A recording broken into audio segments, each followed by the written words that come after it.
to the Delaware Nation. This land was settled through the McKee Purchase Treaty of 1790, and we, as beneficiaries of the treaty, must recognize our responsibilities, including our collective responsibilities to the land and water.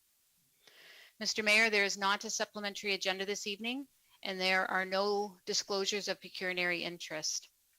So this evening we have two deputations, and I will read them now. So the first one is, is related to, it's from Susan Augustowicz, relating to item 15A, construction and assessment bylaw, Snow Avenue Sidewalk Local Improvement, Community of Blenheim.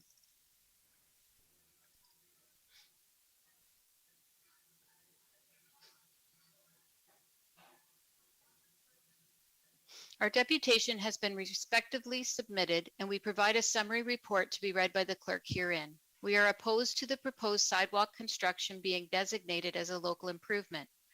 We submitted a unanimous petition signed by all of the affected party owners opposing the local improvement charge. We were informed that our petition against the local improvement charge for the sidewalk was unsuccessful. Your engineering department did not consider our petition as a valid vote against the original sidewalk petition as presented, and went ahead with their recommendation to council that the local improvement designation proceed. We argue that our petition is in fact valid as defined under Ontario Regulation 586-06, Part 2, Section 9, Subsection 1 of the Municipal Act. We would like to address council to have this segment of Snow Ave included in the approved Safe Routes to School program. The sidewalk being constructed under the project were to be paid for by the municipality and fully funded by the general tax base under the approved 2012 capital budget and under the Safe Routes to School program. Regent Street, Little Street, King Street, and part of Snow Ave got new sidewalks in or about the spring of 2020, and the municipality absorbed the cost. Our segment of Snow Ave between King Street and Chatham Street South did not get a new sidewalk. Engineering claims our segment of Snow Ave is not included in the Safe Routes to School program. They are relying on their tender award report to council dated June 11th, 2012, which report omitted our segment of Snow Ave. We find this claim to be completely unfounded. Mr. Gord Kirk, one of the affected party owners, was present at the town meetings at the fire hall some 10 years ago. He can attest to the fact that our segment of Snow Ave was to be included in the Safe Routes to School program. To quote former Councillor Herman, quote, "I believe he, Gord Kirk, is correct. That section is the only section on Snow Ave that hasn't been completed and would complete the loop. Adding to that, I did discuss such in council, however, not certain of the year and if it was an actual motion," unquote.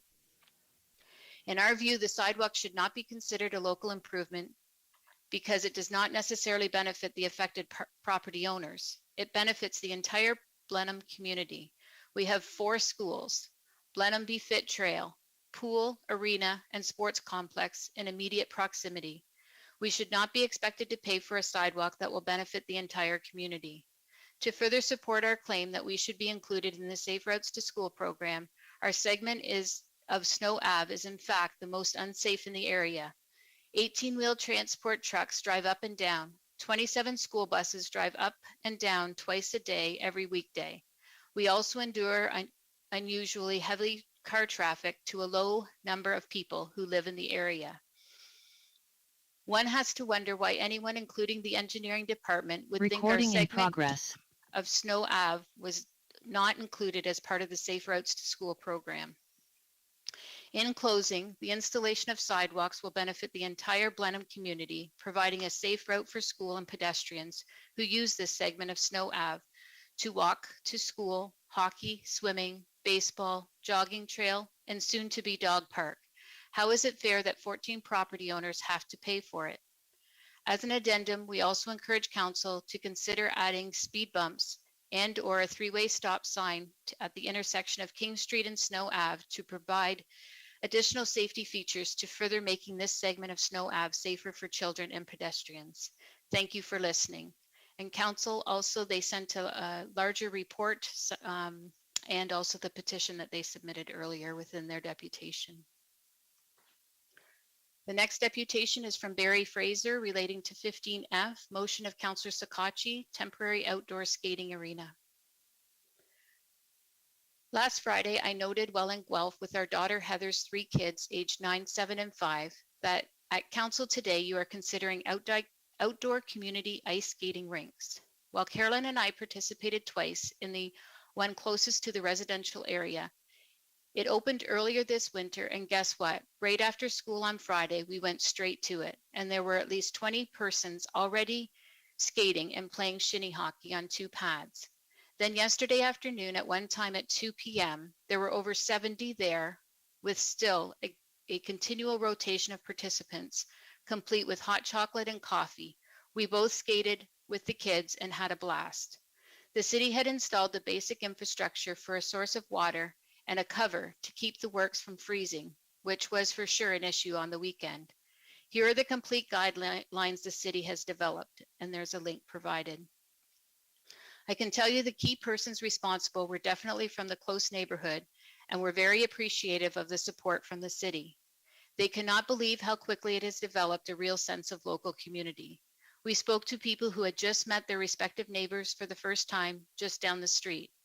The neat thing is that the park is quite close to just being around the corner from the grandkids' school.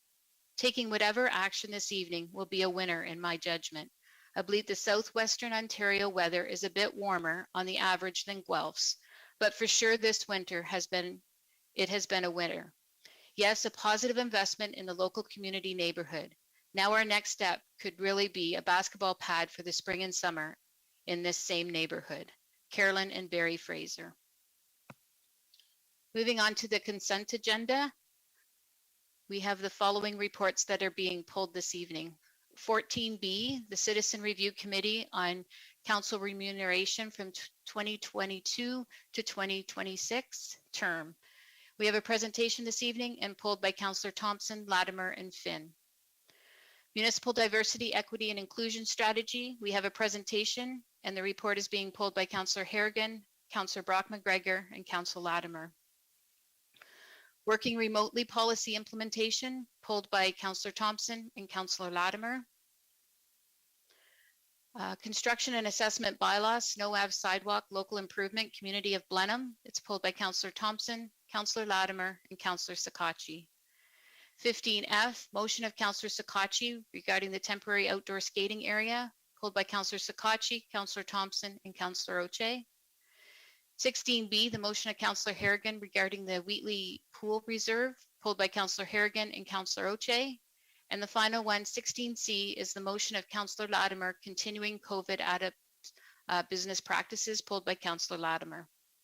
Therefore, on the consent agenda this evening, we have items number 12A, 13A, B, C, 14A, E, F, G, H, and I, 15B, C, D, E, and 16A.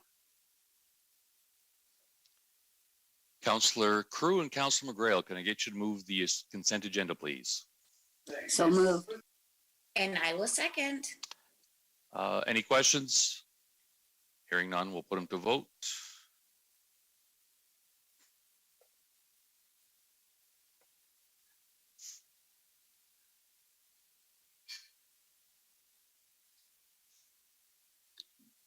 Judy, it's Councillor Latimer. I have a poll ended screen come up. Okay, so that's why we have 17. So all votes are in and the motion passes 18-0. Yep. Thank you. We'll go to item 14, corporate services. 14B, Citizen Review Committee on Council Remuneration, 2022 to 2026 term. And Mr. Mayor, I'd like to pass it to Kathy Hoffman. Thank you, Mr. Mayor. Kathy Hoffman, General Manager of Corporate Services. This evening, we have a committee from the Compensation Committee for Council as an external group made up of Gail Hunt, who is the President and CEO of the Chatham Chamber of Commerce, as well as Derek McGivern, who is the President of McGivern and Associates, and Bill Weaver, who is a former councillor from with the municipality of Chatham-Kent. Together, these three individuals worked on a committee with the support of administration made up of Ashley Mann, our manager of Total Rewards, who is online tonight, Judy Smith, and myself to provide administrative support for the recommendations. Gail is going to walk you through a brief presentation to show you the work of the group and the recommendations that have been made, and there following, we would be happy to answer any questions, Mr. Mayor. Gail? Thank you, Kathy. Good evening, Mayor. Good evening, Council. It's my pleasure to be here together with committee members Derek and Bill, and I thank the committee for all their support. Over the several months in the late fall, our committee gathered to look at the compensation for council, the next council, to be clear, going forward for the terms of 22 to 26. We did review a number of communities that were relevant to the appearance of Chatham-Kent and from a number of sectors, from population to diverse economies, communities, and what have you. Over that, we looked at the base honorariums, we considered variable compensations, we looked at the benefits, and then we also looked at travel and training budgets. We did a deep dive into each one of these as we reviewed going forward. And to bring to your attention, I have had the pleasure of being on this committee in the past, and we have always looked, turning the pages as to what we would like our future to look at like as we move forward for the betterment of Chatham-Kent.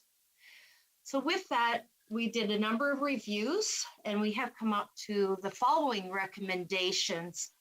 And please note that each of the committee has taken into consideration your recent conversations and decisions made in regards to the 2022 budget and CPI recognition. We did look at that and considered whether we should make change to our recommendations, but quite frankly, we are very comfortable with the recommendations we are putting forward.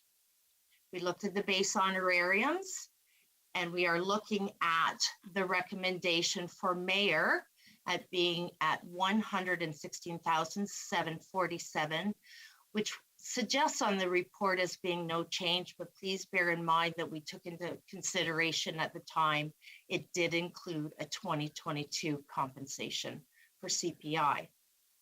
Council, we looked at our comparators, and we feel it is very fair to increase our council members to 36,900 from a current rate of 33,963. We also had very deep discussion in regards to variable compensation, and that has to do with any outside boards, committees, or activities on behalf of Chatham-Kent Council. And I can assure you that we also looked at this in the past reports, and this is not something that we take lightly, but at the same time, we want to ensure that our council members are bringing the experience, their expertise, have the time and capacity to do the volunteer work on behalf of our community and our council. So with that being said, we are making no change and are not suggesting a variable compensation. Our mayor would continue with a mirroring of the non-union suggestion as far as benefits, which includes life, accidental death and disability, long-term disability, extended health and dental care, and in that there would be no change.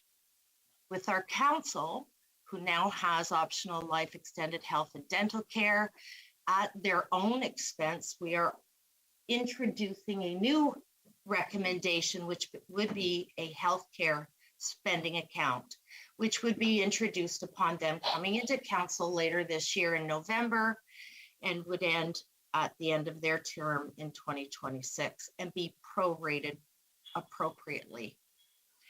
Travel and training, was another consideration, as I mentioned, looking at a number of variables in a number of communities right across Ontario.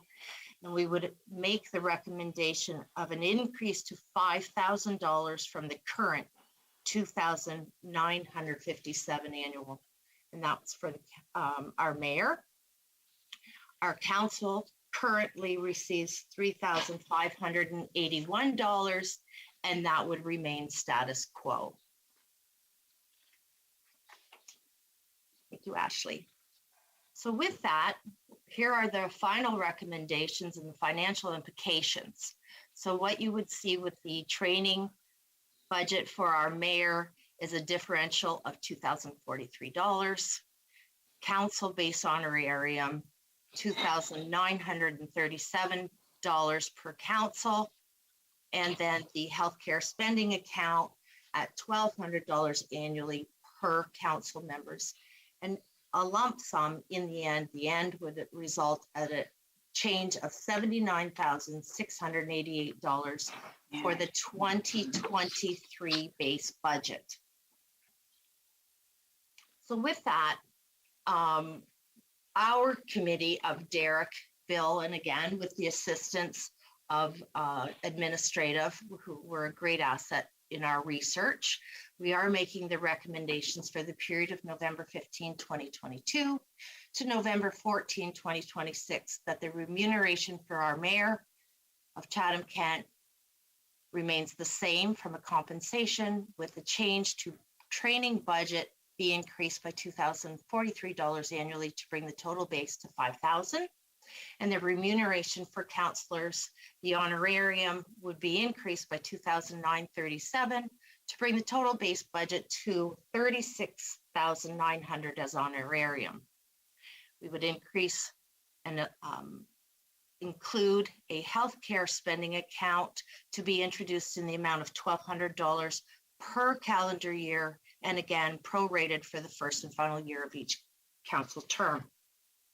I want to ensure that we respect the fact that this is a very difficult decision for council when you're looking at yourself and your own compensation. That has to be a very difficult decision to make.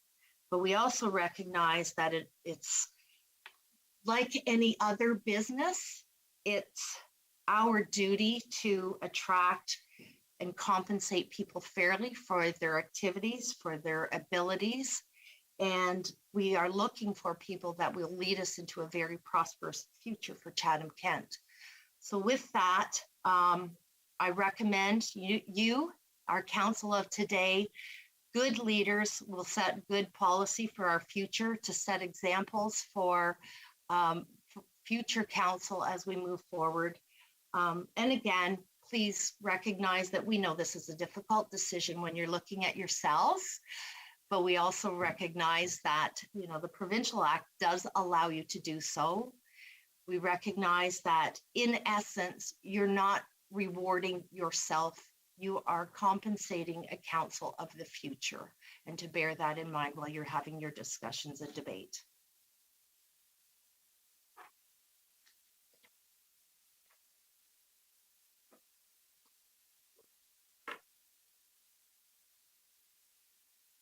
I see Melissa Mr. Mayor. Harrigan. Mr. Mayor, are you there? Sorry, the mute button was working very well. Councillor Harrigan, followed by Councillor Thompson. Thank you, Mayor Kenneth. I'd like to move the recommendations in front of us, and then I have a few questions, please. Councillor Thompson, will you second that? I would love to. Okay, Councillor Harrigan, the floor is yours. Great. First, kudos, Gail, to you and the committee members for all of the hard work that you put in. I had an opportunity to have a conversation with one of the committee members, and it was a great discussion about how we can, enable more diversity and, more younger people or people who have different challenges in their lives to participate on council, and compensation is a one of many strategies I think that we'll be discussing tonight to get there. I am curious about the healthcare spending account. I thought when I first saw that, I thought that it's a really great opportunity to provide an avenue for counselors to invest in their health and in their wellness, but was wondering if you or perhaps maybe a member of the staff might be able to share a bit more information about what that is and what some of the limitations might be, in terms of what's eligible underneath an HCSA. I'd be happy to give my opinion on that and then share that with administration. And it is not uncommon in today's business world to provide employees what if you want to call it a buffet that they can choose from, and they will share that monies as they see best fit for their own physical and mental health. And so that was part of our conversation at the committee level, to ensure that our leaders for our municipality of Chatham-Kent is taking care of themselves as best as they can to ensure that they are there for us as citizens.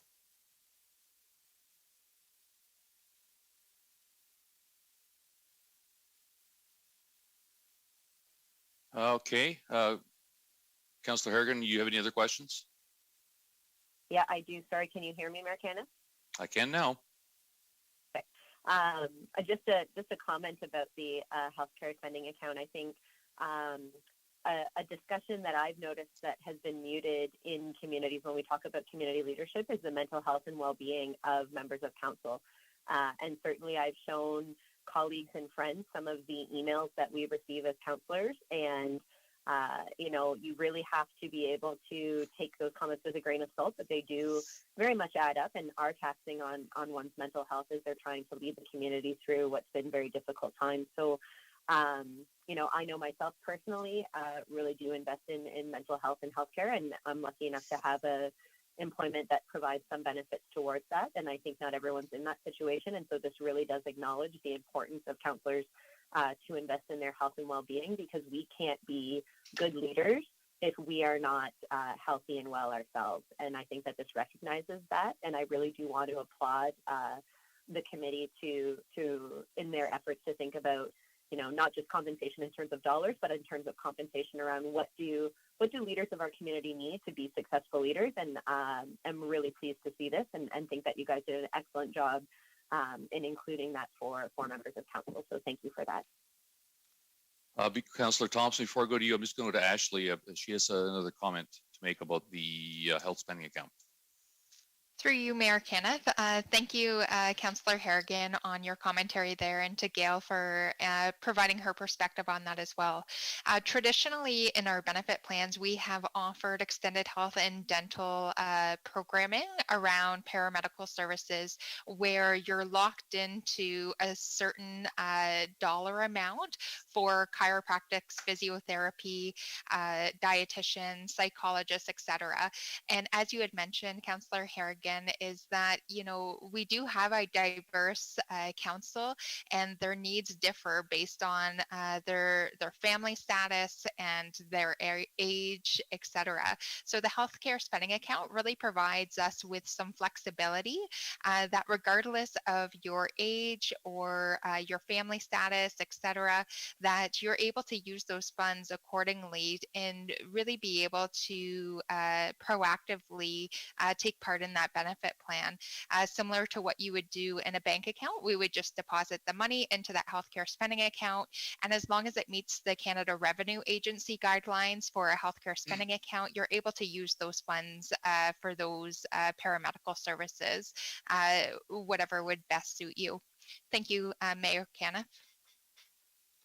Okay, Councillor Thompson, followed by Councillor Latimer.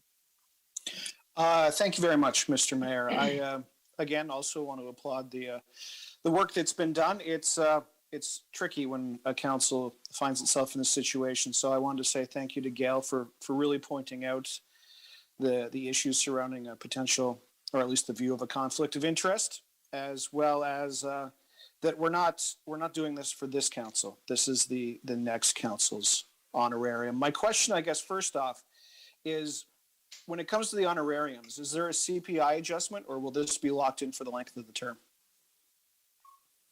Mr. Mayor, I could perhaps take that one.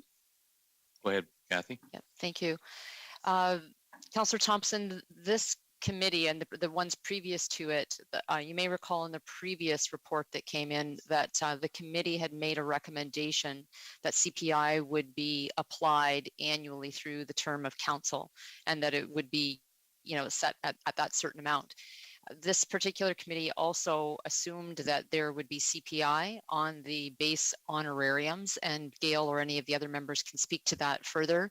But you just given the timing of when council debated this subject last week at budget, the report for the committee had already been prepared and had been prepared with the assumption that there would be CPI rates applied to your base honorariums for this year, in the process of them making their recommendations for what would apply for the next term of council.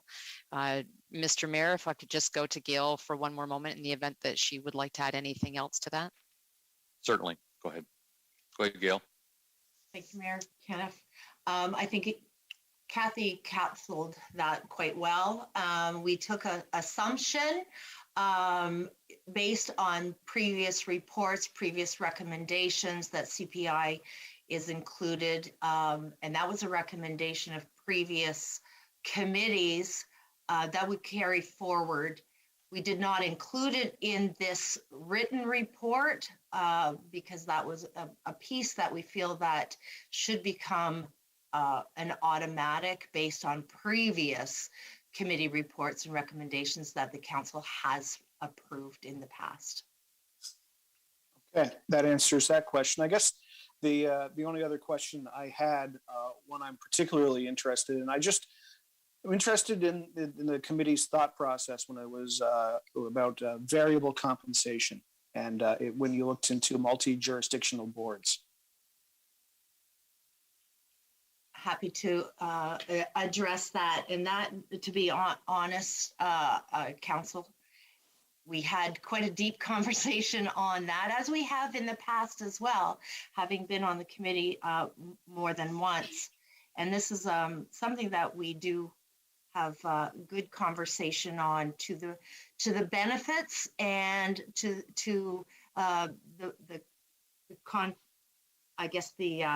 the pullback on that. And, we look at it all. I will be frank, we look at it all and what is considered fair compensation. But in the end, at the end of the day, we look at this as being part of your council. This is part of your expectation as a council member, whether that is on a library board or the Lower Thames Valley Conservation, whatever the case may be. And some may have more need for your time and efforts. We also want to look at the fact that, to be frank, we want our council members to do this because they have the desire, they have the time, and they have the knowledge to bring those committees forward versus a compensation that may be more attractive to them than the actual duty itself. Okay. Yeah, I'm very thankful that you looked into it, and my heart is happy you did. I guess, well, my only concern, to be honest, and it's one I ran into personally. I was elected the chair of the LTVCA. It's an honor, clearly. There's a $2,000 honorarium there paid by the LTVCA that I won't receive, and that's okay. I'm comfortable with that. I guess the only issue is that the previous LTVCA chair out of Lakeshore received it, and the next LTVCA chair, who won't be in Chatham-Kent due to the rules, will receive it. And there's a slight disincentivization there to have a chair from the LTVCA and on the LTVCA from Chatham-Kent, and it is a fair bit of work. That said, I'm very happy that you gave it some thought and some consideration, and I very much appreciate the decision that you made. So thank you. Councillor Latimer, followed by Councillor Finn. Thank you, through the mayor. I too want to thank the committee. And my questions have been asked, actually. Thank you, Councillor Thompson, and answered. I really do feel that this is important because it enables people across the community spectrum If we pay a fair and living wage, it enables them who, without this compensation, would otherwise not even consider throwing their hat into the ring and working in the community as a counselor. And I think this is another, could be another example of our recognition of our diversity, inclusivity, and equity strategy. Meeting our goals in this community, enabling people from across a community spectrum to participate on council. There are many in the community who feel that this job, that, as you said, Gail, that we're giving ourselves raises. Although we aren't doing that tonight, this is looking ahead to the future council. I want people in the community to recognize that this job does take time, and counselors take it very seriously. And if you are in a position where you can't take that time financially or emotionally, that's a real drawback to even considering putting your name in the hat.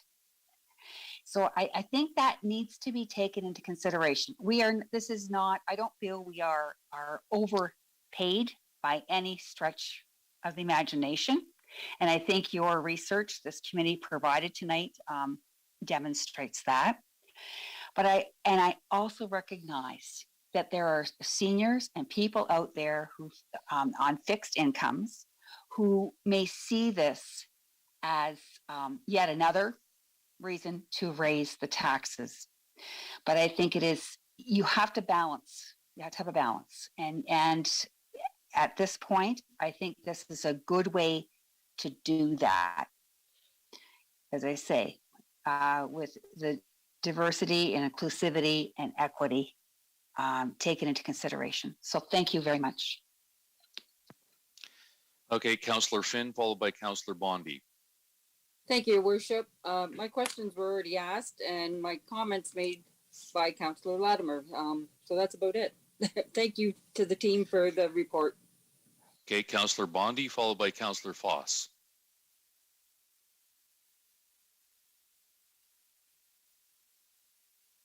Hello, sorry. Mayor Kenneth, do I have you? Yes, go ahead, Councillor Okay. Bondy. Sorry, I had a little computer interruption there. Thank you, Mayor Kenneth. Okay, a couple of things.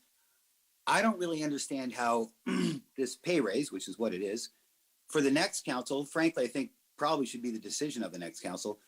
I don't really get how this improves our diversity and equity, giving councilors an extra, effectively $3,000 in pay. I don't know. I just don't get that this, those are buzzwords, right? Diversity, equity, we're all in this together, all that sort of stuff. It's great. I just don't understand how it applies here. It's a marginal increase, but it is an increase. So I kind of missed that one. What I do see is that effectively this is a pay increase to council. And we just passed a budget that increases the taxes to the taxpayer. So I really don't think it's an appropriate time. I'd like to say post-COVID, but we're not quite post-COVID. But many people are struggling, and as was mentioned by Councillor Latimer, seniors, others on fixed incomes. Then there's all the other people that have suffered through COVID frustrations and financial stresses. And then we're going to, 5 days after we raise taxes, give ourselves a raise. I don't think it's a good idea. It's not going to change anybody's life, but I think it sends the wrong message, clearly, to me. I just think that, we're pretty well paid. And sure, is it a lot of work? Yeah, sometimes. And sometimes it's not. And I think we all can, maybe privately agree to that, council can be a lot of work and sometimes it's not a lot of work, depending on what's going on. And I've been around for a number of years, and there are times where it's definitely a lot of work and you get a lot of phone calls. Well, you don't really get that many phone calls, but really more emails than anything. But for the amount of work that we put in, I think we are well compensated. And I really don't think any of us are doing this for the money. You know, we want to do it because we want to be leaders in the community. We want to help forge the future of where Chatham-Kent goes. So are we going to get more, you know, more qualified candidates in the next election by this increase? No, I don't think so. I think we're giving the next council a raise. And frankly, there's probably a lot of the 17 of us, maybe including yourself, Mr. Mayor, that would like to be part of that next council. So, you know, we are doing it for the next council, but many of us will be on the next council. Maybe not me. I don't know. We'll find out. But I'll just end it with no, I can't support it. It's a pay increase for council. I think we're pretty well compensated. So I'll leave it at that. Thank you. Councillor Foss, followed by Councillor Wright. Thank you, Mr. Mayor. I congratulate the committee on putting this together.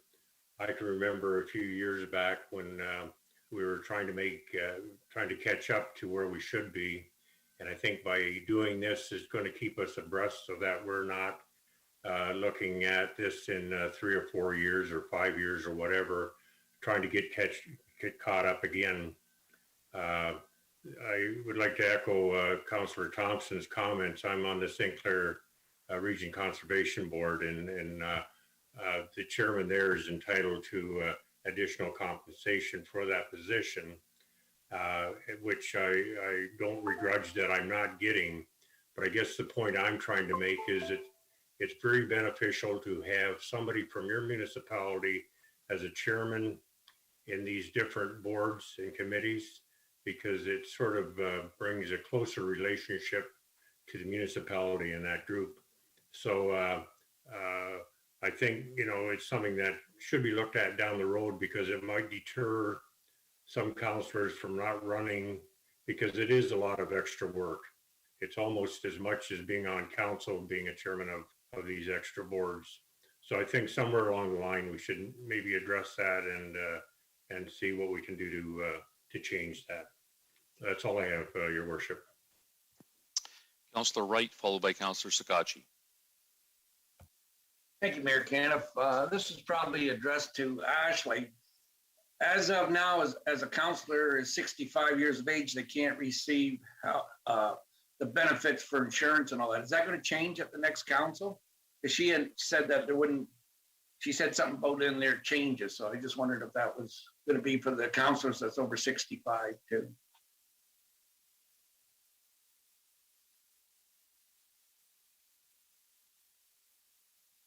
Go ahead, Ashley, please. Yeah. Ashley Mann, Manager, Total Rewards. Thank you for your inquiry. So life insurance at the age of 65 does terminate because of our insurance policy with Manulife Financial. That being said, with the introduction of the healthcare spending account, regardless of your age, you would be eligible for that healthcare spending account amount.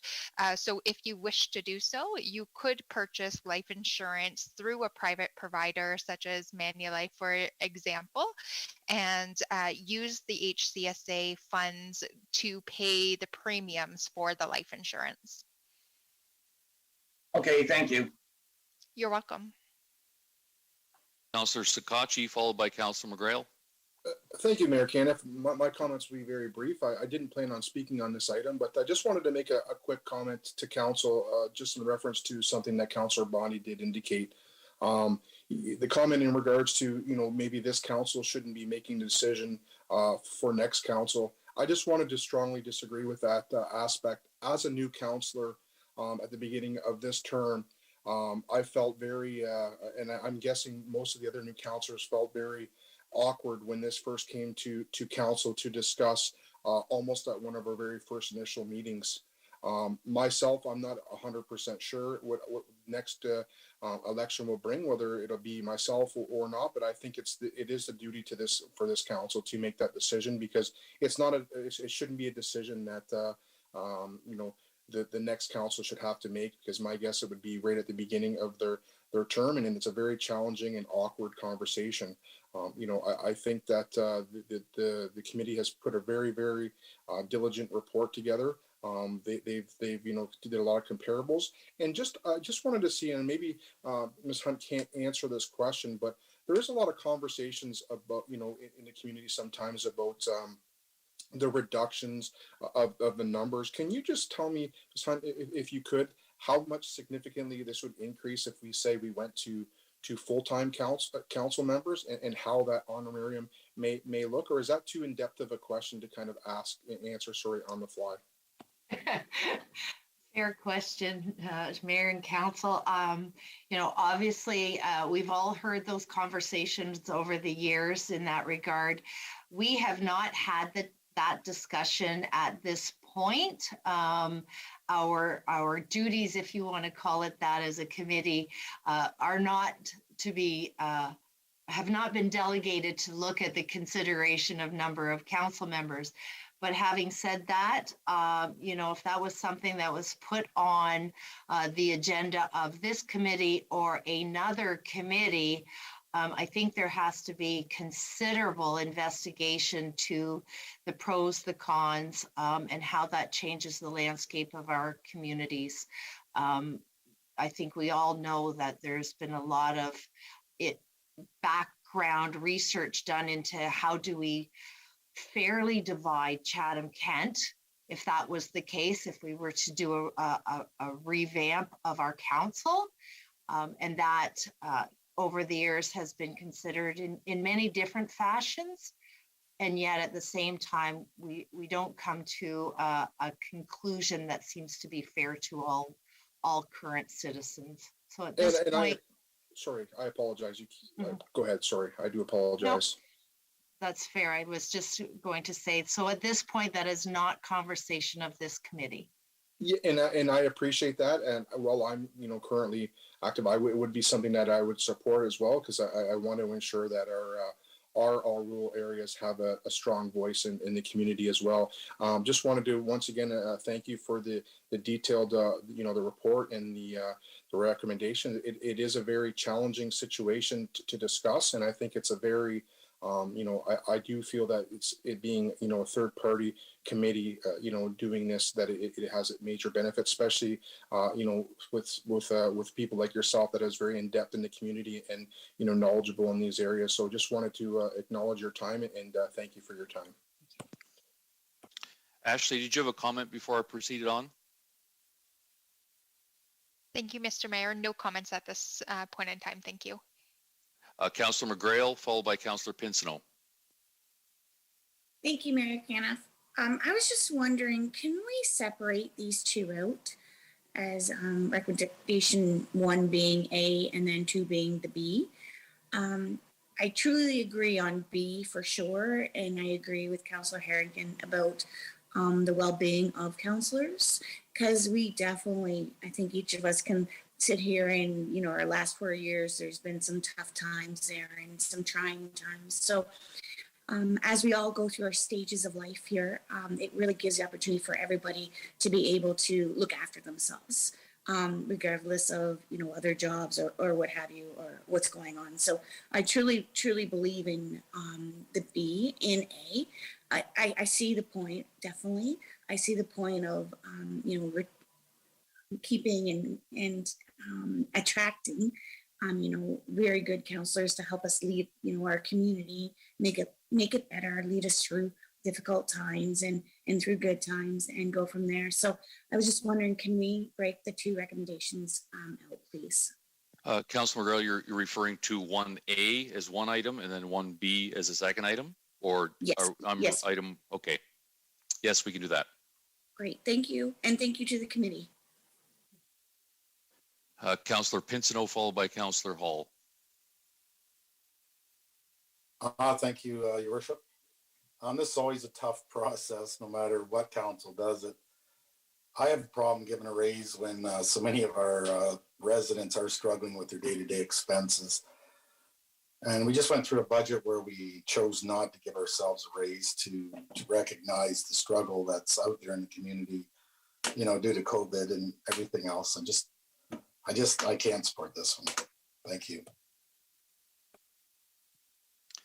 Councillor Hall. Thank you, Mayor Caniff. Just wanted to echo my colleagues' comments about thank the committee. I know that you volunteered your time to go through this process on behalf of Chatham-Kent councils in the future. So I just wanted to thank you for your work. I also want to definitely agree with and make a point of saying that I agree with Councillor Sakachi's comments about this term of council dealing with this now. You know, I know back in 2018 or early 2019, whenever we voted on it, I supported it then, and I think it was absolutely the right decision back then. But looking back now, you know, it was definitely a difficult decision to make right out of the gate as a new council. So I think it's imperative and the right thing to do to make that decision now for the next term. And just a thought that I had too, that you know, we were just out of budget season, and we you know, we always hear a lot of the term gets brought up a lot about you know, we don't want to leave this for the next term of council. We don't want to leave that burden for the next term of council, that sort of thing. So I think this is definitely something that we want to make this decision. We want to do that now for the next term of council and for the future. So I'll be happy to support it tonight. Thank you, Mayor Kenneth.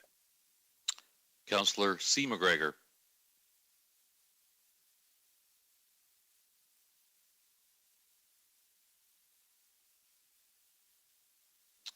You're still on mute, Councillor McGregor.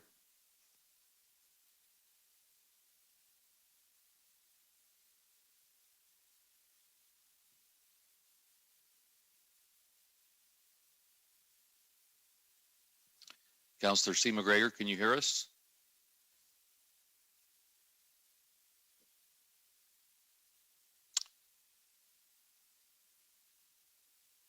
Okay, I guess she put her hand down. All right, seeing no other questions, we'll put it to vote. We're splitting out. Sorry, Mayor Caniff. Oh, there you are. Councillor C. McGregor, go ahead. Yes, go ahead. To speak now? Yes, go ahead. Mayor Caniff? Yeah, Councillor McGregor, go ahead and the floor is yours. Can you hear?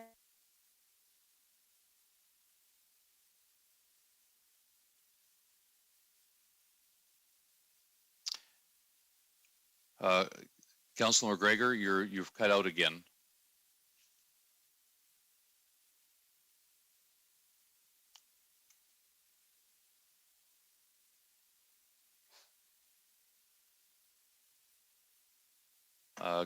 Councillor McGregor, a last call, and I'll put it to vote if I can't get through.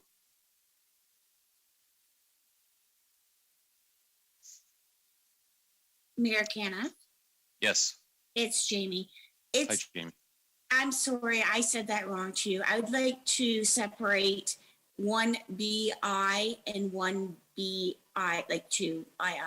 All right, perfect. Those are the two. Sorry. Okay. I had that wrong. All right, yes, we'll change it to that then. Mayor Kaniff, I apologize for interrupting. I have Councillor McGregor on the phone. She's lost her audio, but she can speak through the phone if you wish. Yes, please go ahead, Councillor McGregor. Okay, thank you. And along with the other councillors, I would like to thank the committee for the work that they've done.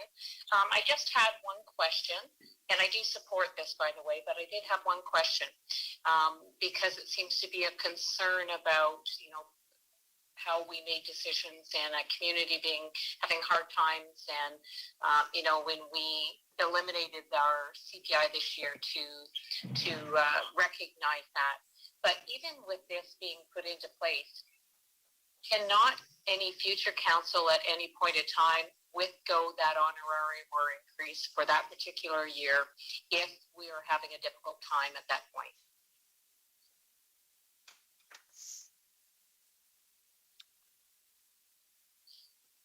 Go ahead, Kathy.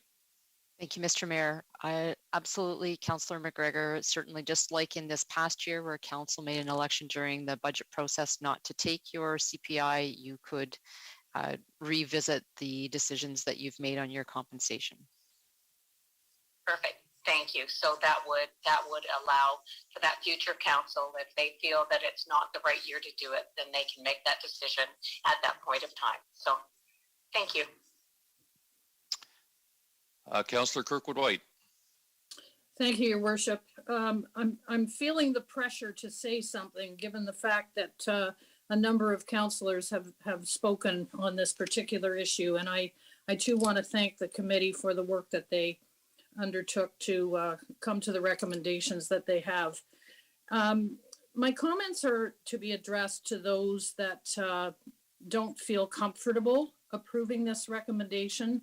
And I just want to say that if you don't want the increase, there are a number of very worthy charitable causes in the community that you could donate your increase to if this passes.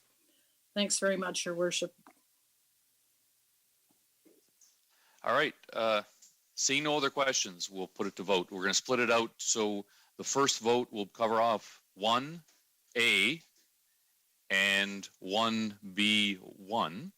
And the second one will cover off 1B2. Actually, Mr. Mayor, we're going to put it in 3 separate votes. All right.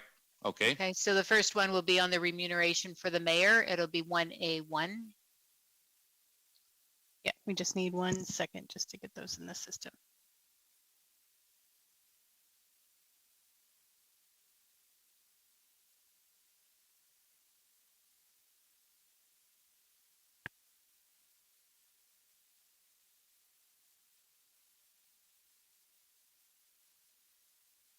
Judy, Okay. it's Councillor Judy, it's Councillor Harrigan. Sorry, my Zoom is frozen and I got kicked out. I didn't get to vote if we voted. We haven't voted yet. We are getting them in the system, so we're just going to start now. Perfect. Sorry about that. No worries. Yeah, so we're ready to go. So we have the 1A1 is our first vote.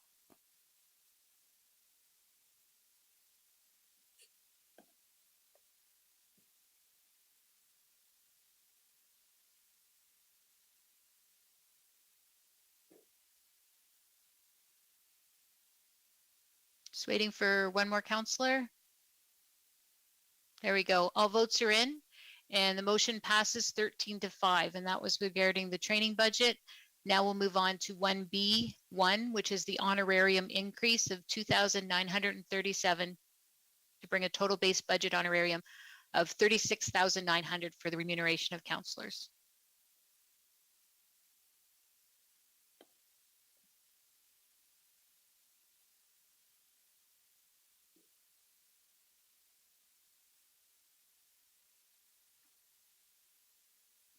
All votes are in. Motion passes 10-8. And the last motion will be 1B2, which is the healthcare spending account, be introduced in the amount of $1,200 per calendar year and prorated for the first and final year of each council term.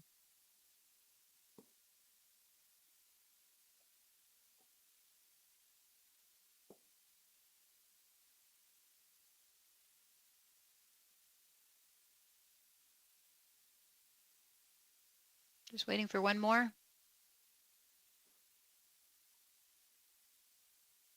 All votes are in and motion passes 12-6.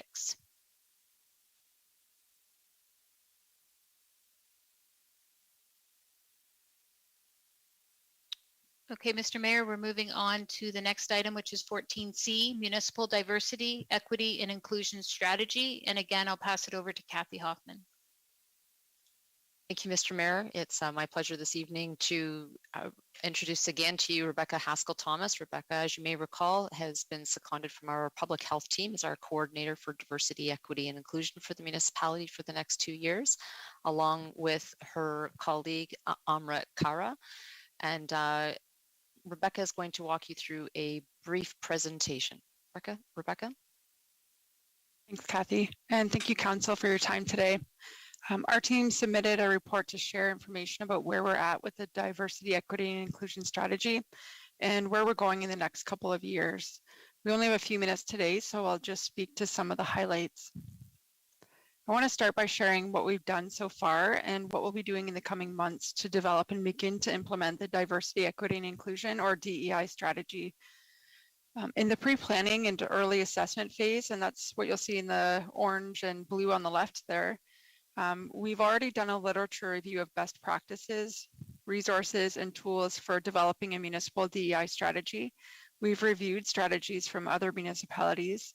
We've consulted with other municipalities about their processes of developing their strategies, and we've prepared a paper for the regional single-tier CAO network outlining best practices for developing and implementing a DEI strategy. We've also had early conversations with about 50 municipal staff, a cross-section of councillors, and a few community partners. Over the coming months, we'll continue our assessment activities and continue having conversations with people as well. We're aiming to share our assessment findings in late spring or early summer before we move into identifying our goals for the strategy and the initiatives that will help us to achieve them. We'll be developing implementation and evaluation plans to monitor and measure our progress. As we move into 2023, we'll start implementing the DEI strategy, including troubleshooting, documenting our learning, and planning for sustainability.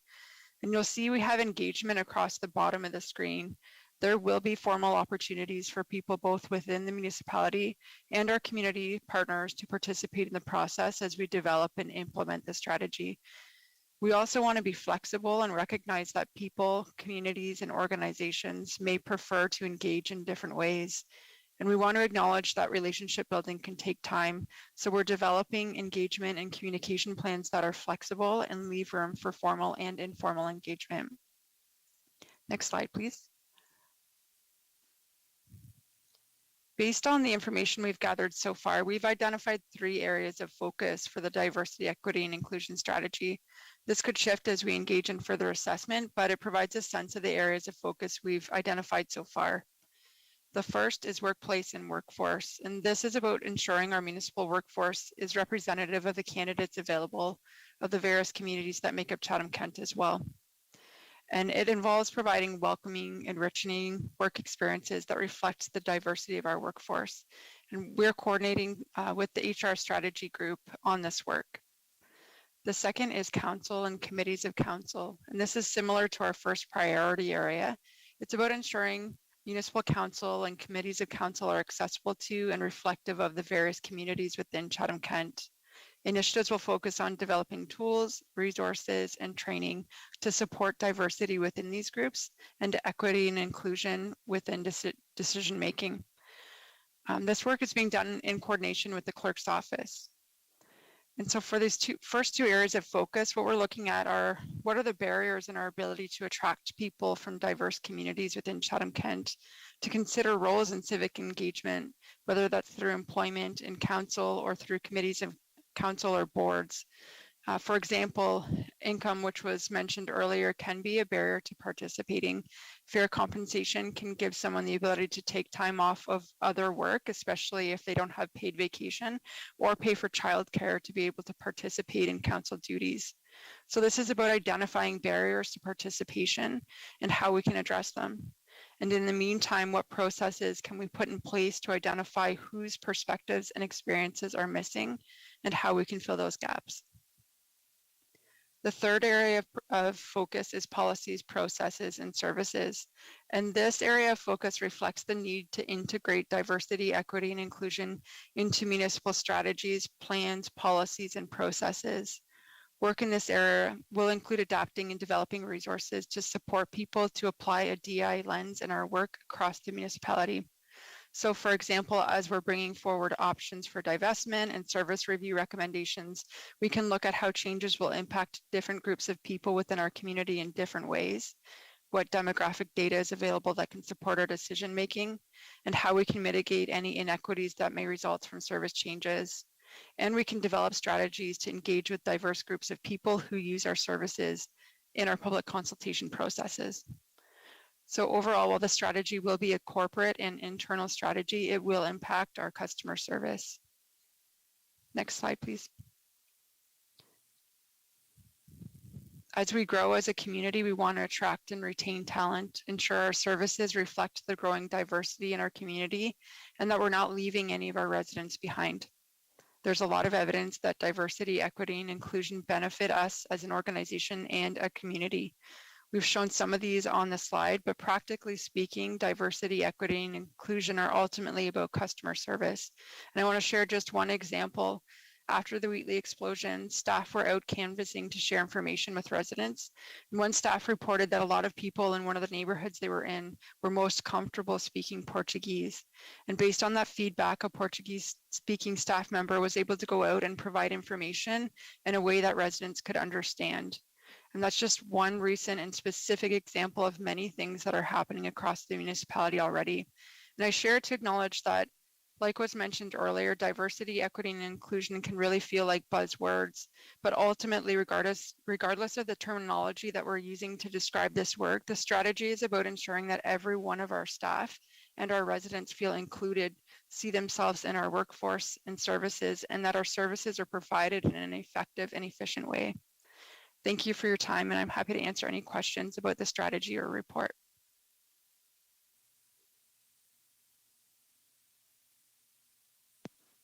Councillor Harrigan, followed by Councillor B. McGregor. Thank you, Mayor Kenneth. I do have a related motion to this presentation that I'd like to put forward, and then I do have some questions for Rebecca.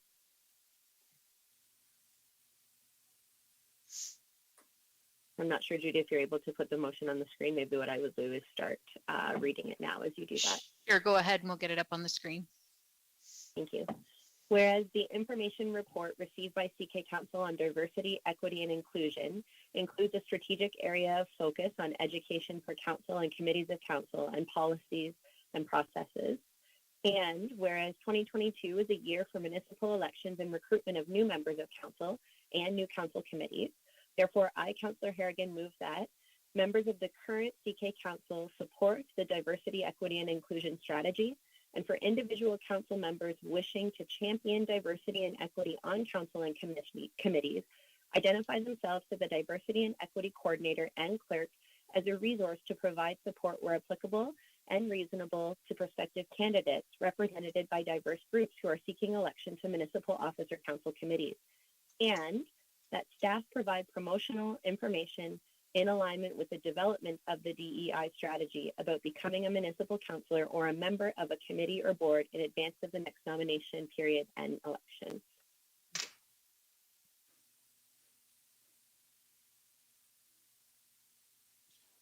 Councillor B. McGregor, will you second that? Gladly. Okay, Councillor Harrigan, you had some questions and any other discussion you want to have with the motion? Absolutely. So first, I guess I will just make some comments about why I thought it was important to bring this forward. And I want to thank Rebecca for the work that she's done and the research that she's taken on. And in my role as a councillor and also in the work within the Ontario Health Team, I've had an opportunity to have some really great discussions about the importance of diversity and equity. And part of that has allowed me to reflect on my role as an ally in the community and what that really means. And you know, for some, you may not be familiar with the term ally, but it's really just an individual who stands up for people or for groups who are targeted or discriminated against, either abruptly or systemically.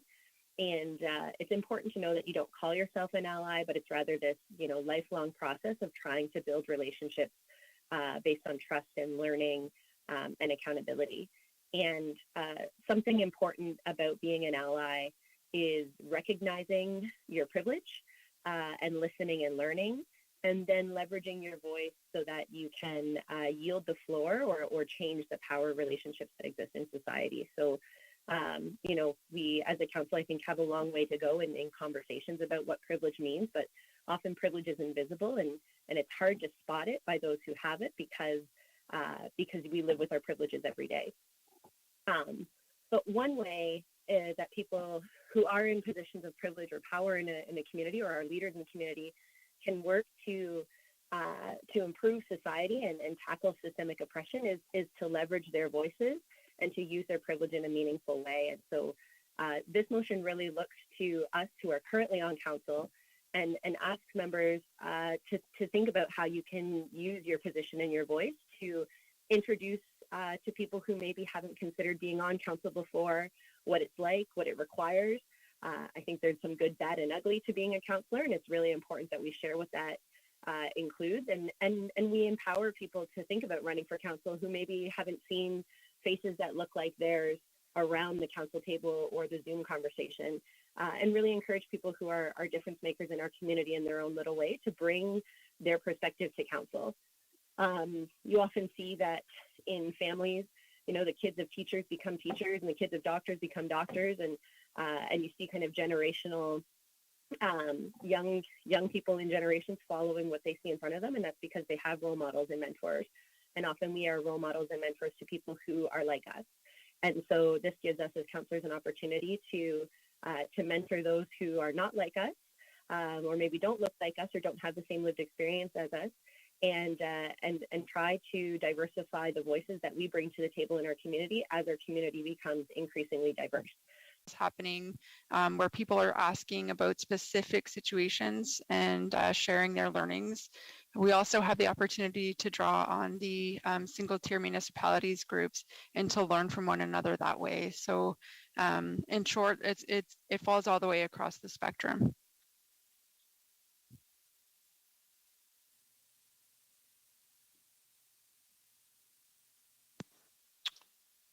Councillor Harrigan. Okay, Councillor B. McGregor, followed by Councillor Latimer. Thank you, Mayor Caniff, and I certainly appreciate the motion, and I think that it's a small step but an important step to address one of the fundamental things we're looking at in the DEI strategy. I think it's pretty safe to say that most of us around council, when we think about how we got here, you know, there's some tough steps and there were some easy steps. I mean, there's certainly a place of privilege that many of us come from. Maybe we have some experience in municipal politics, or that feels like a very accessible experience to us. And I think it's important to recognize that that's not an accessible experience to everybody, and that maybe the exposure to municipal politics isn't the same for everybody. So we have to look at ways that we broaden that exposure so that individuals that represent different groups in the community feel comfortable engaging with municipal politics. And part of that is engaging with council and running for council. So I think that this is a good step to make sure that there's information that's accessible, that's meaningful, that demonstrates to people that they can take part in this process, and that it reflects some responsibility onto council members to say that we can help out and be mentors and answer questions. And I know that many have done that informally for a long time. I know before I ran for council, you could call somebody up and have that chat, but I think making that a formal process allows people to know that you can do that. I don't know if you know, everyone in the community would feel comfortable picking up that phone and making that phone call, and this is something we can do to make that more comfortable and make that more accessible. So I think it's really a step in the right direction. With respect to the report, I really appreciate having an update. And I know that we do sometimes hear that these words are buzzwords, and I think it's important to recognize that when we say they're buzzwords, we can say that because we have privilege, because they're likely things that are impacting us on a daily basis. And for those people that that are impacted by a history of policies that were exclusionary, those words are very meaningful, and they have a really deep impact on what our community looks like and what it will look like in the future. So I think it's going to be really interesting to go through this process. I'm particularly interested to see how this starts to affect the development of policy and how we can begin to change the impact that some of these policies have had over decades in our community. So again, just Becky, I want to thank you for the report and thank everyone that's engaged in this process. Councillor Latimer, followed by Councillor Crew. Thank you, through the mayor.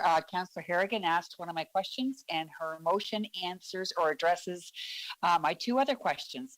So I just want to welcome Rebecca and her team members. I'm looking forward to speaking with you more, Rebecca, through the Accessibility Advisory Committee. We spoke. They may have already reached out. I think we certainly want to meet with you, and I think every municipal council, a council or committee of council, should have an opportunity to have Rebecca and or team members speak at one of their meetings, so that they can be a part of this. Because as Councillor Harrigan and Councillor Brock McGregor just said, a lot of us do come from privilege, and we don't recognize it because it's just a part of us. So thank you again for the presentation tonight, and I look forward to seeing this the DEI strategy explored and implemented in our community. Councillor Crew, followed by Councillor Sakachi. Thank you, Mayor Caniff. I wasn't going to speak on this, but with the motion, I just wanted to say this is a really important strategy that we are building in our community, and to build that lens that we look through when we have services and hiring practices and all of the things that we do, and how do we make our community more welcoming. And the interesting part of Melissa's motion at the end is a friend of mine and I have been working for probably the past year and a half trying to identify some people of more diverse backgrounds to mentor, to hopefully get them to run for council or even consider it, or committees of council. So, you know, we've already been doing that work in the background, so it's really nice to see it formalized, and I really support this work. I've sent my application into Rebecca to be on the committee because I think that I have some interesting knowledge in my family and my everywhere that we can use to share. And I think that we can only go forward with this. And yeah, I know what Councillor Bondi meant by buzzwords, but sometimes when you say buzzwords or say that kind of thing, it can be set some folks back. So that's one of the things we need to learn is language is important as well. So, and that wasn't being critical of you, Councillor Bondi. Thank you, Mayor Caniff. Councillor Sakachi, followed by Councillor Bondi. Thank you, Mayor Caniff. Just one very quick comment. I just wanted to thank Rebecca as well. And a lot has changed in a lot of our different generations. And I just want to say that I hopefully, you know, in the next little bit that I'm able to learn from your programs, Rebecca. And I really look forward to not just working with you, but learning from you and learning how to be more inclusive and learning how to champion these things, because things have, you know, the times have really changed, and I think that we all owe it to ourselves to learn and adapt and to be as inclusive as possible. So thank you very much for the report, and I look forward to having you on the team and working with you extensively. Councillor Bondi. Thank you, Mayor Caniff. And Councillor Crew, no offense taken, sorry. I just do feel that, you know, they are words that we're hearing quite often lately. And I'm okay with it. You know, it's a good thing. Now, concerning this motion, and I'm okay with this motion, but I have a question. I just feel it's a little vague in its wording, and maybe if the mover could respond to me. What I don't really understand, which I'm sure can be explained to me, is that this assistance would be provided to prospective candidates represented by diverse groups who are seeking election to municipal officer council committees. So who is that and who is excluded from that? You know, not to get too deep into the weeds on this thing, but, you know, and so there's that. So who is it? Who is it not? And what I want to be very, very clear about is, you know, there's a lot of people that will run, as we'll see shortly. The list of prospective candidates in every ward will be quite lengthy, as it always is. But many of those people who may not physically be recognized as a member of a diverse group may also be somewhat marginalized, and they may feel disadvantaged by some assistance politically being given to others and not themselves. And I understand that is not the intention of the motion, and I'm going to support the motion.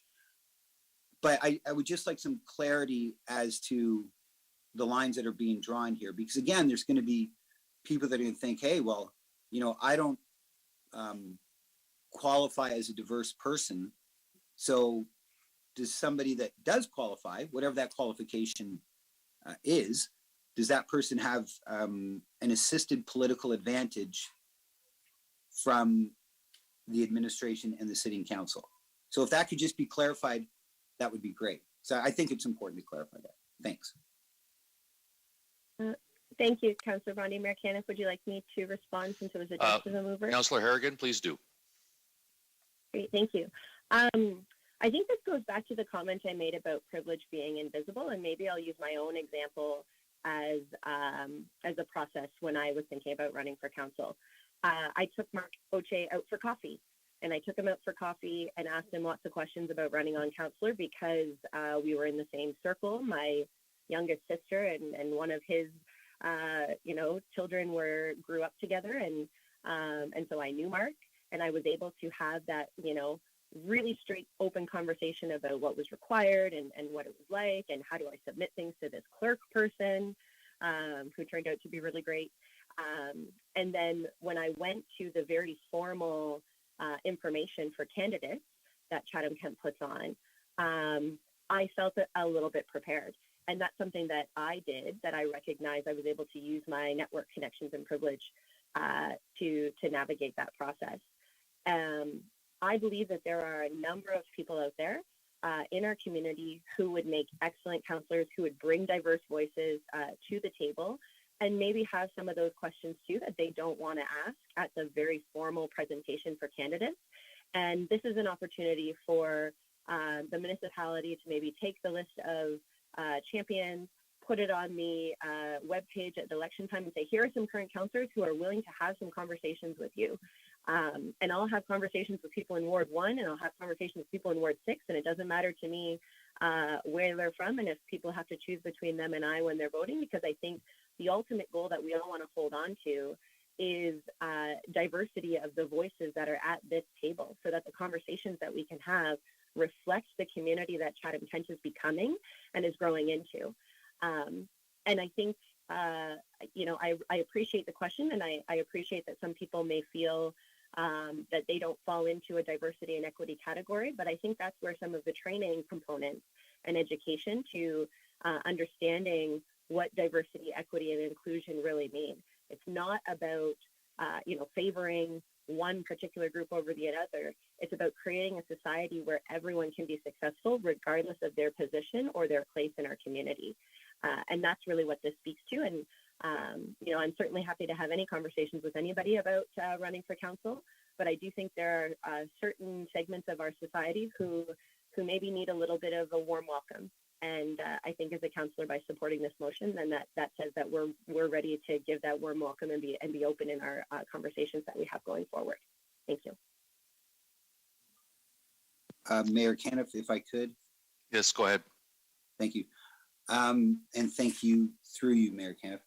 So I'm still not really clear where this is going, in that if anybody that's considering running for municipal election or committee can contact any of us, then I don't understand what this does.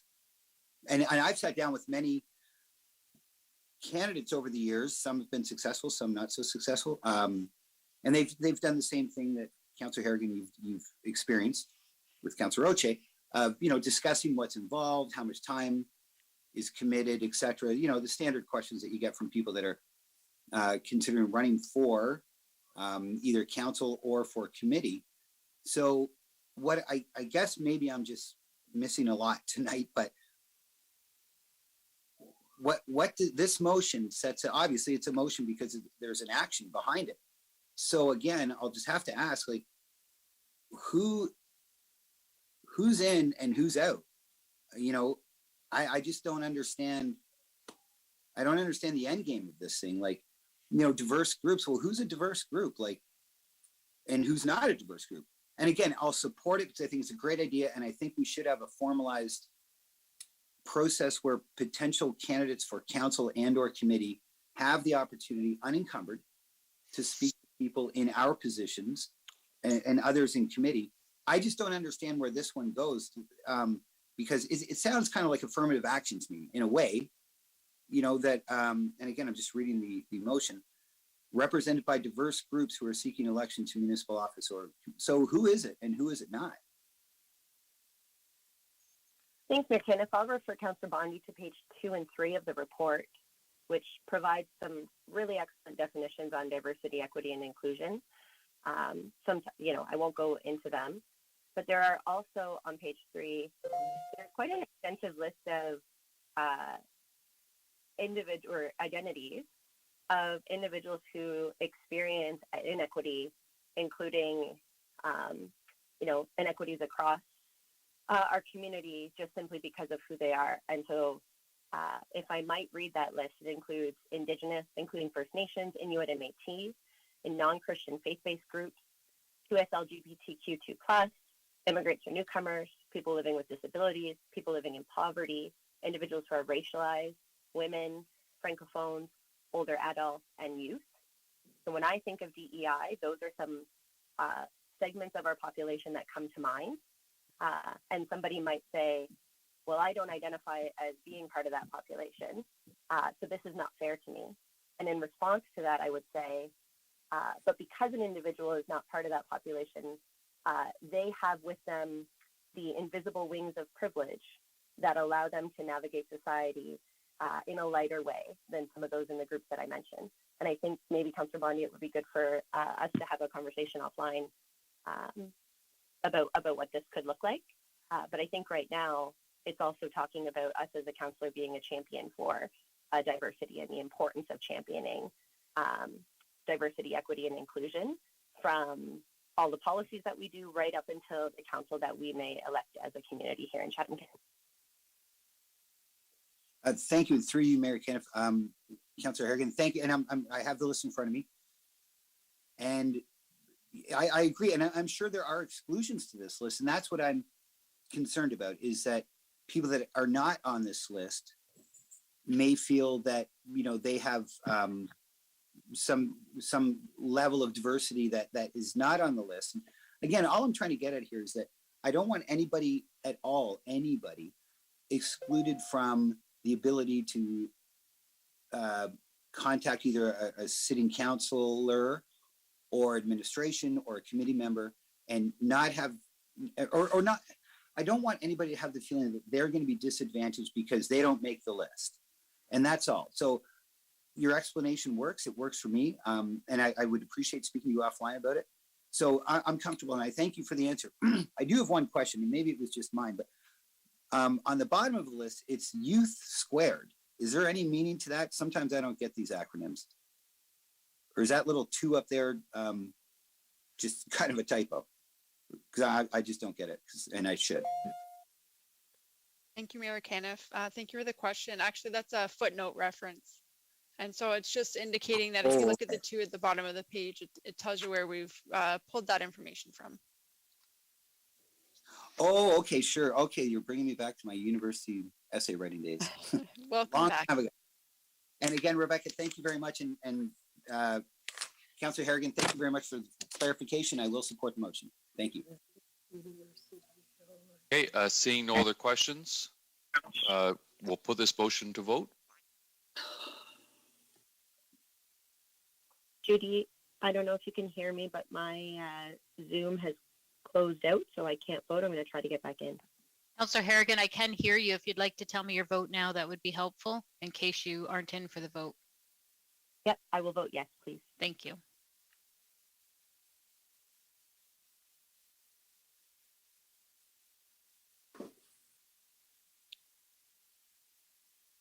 Besides Councillor Harrigan, I think I'm waiting for one more. Councillor Oche has left the meeting. One more councillor. Okay, all votes are in. Motion passes 16-0.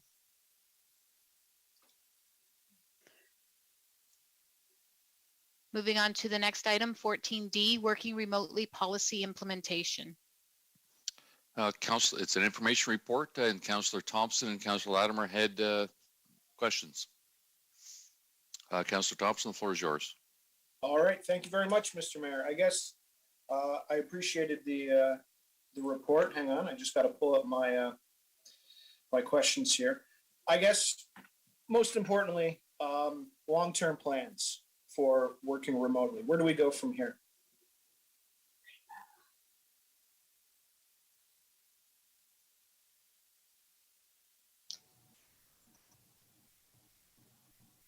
Mayor Caniff, would you like me to take that question? Yes, please. Thank you, Mayor Caniff. This is Mary Ann Fenton, Manager of HR Strategy and Workplace Culture. Thank you for the question. Really, when we look at this policy now, our policy outlines an annual process where each year we are going to be reviewing all positions to determine which ones will be eligible to work remotely. During our most recent position review, 66% of our positions were deemed eligible for incumbents to request working remotely. That's up from 55% deemed eligible the year before and 38% from 2020. So while there's a potential that technology improvements over the next few years might allow us to have even more employees eligible to work remotely, the majority of the positions not approved at this point require employees to be physically on site for their shifts as they maintain facilities, they operate equipment, they provide frontline healthcare or in-person services. So we can expect there to be a few fluctuations to our number of employees working remotely each year, but we really do anticipate that the overall numbers will be quite close to the numbers that we have this year in 2022, which is 340 remote workers. So now that we know that we believe we've stabilized that number a bit, we believe that our next steps and our future forward with this would include the following few things. We've identified that we've started to establish a successful hybrid working culture. It's started to evolve, and we've got more efforts to enhance that culture over the next year. Certainly improvements in technology and systems and processes are underway. Resources for employees to best embed practices for effectively working together from both on-site and virtual locations, and training for supervisors on how best to manage hybrid teams. We will also be doing some training for supervisors. They'll be encouraged to resume some on-site meetings and events for their teams to ensure occasional face-to-face interaction, communication, collaboration, and team building. And the other next step that we're taking, in addition to those items, relates to the impact on municipal office space requirements.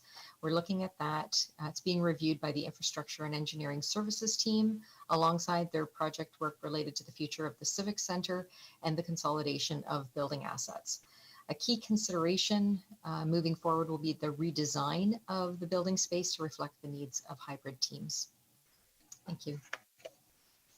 Thank you, and that actually answers my next question. I appreciate you answering that in regards to what we're going to do and what office space is going to look like in the future in the municipality as we sit kind of, I don't want to get too flowery, but on the cusp of a change, I think, on how we could potentially not only deliver services. I know Councillor Latimer is really interested and really on the forefront of how we deliver services through COVID and into the future, but how we deal with office space and how we deploy our employees.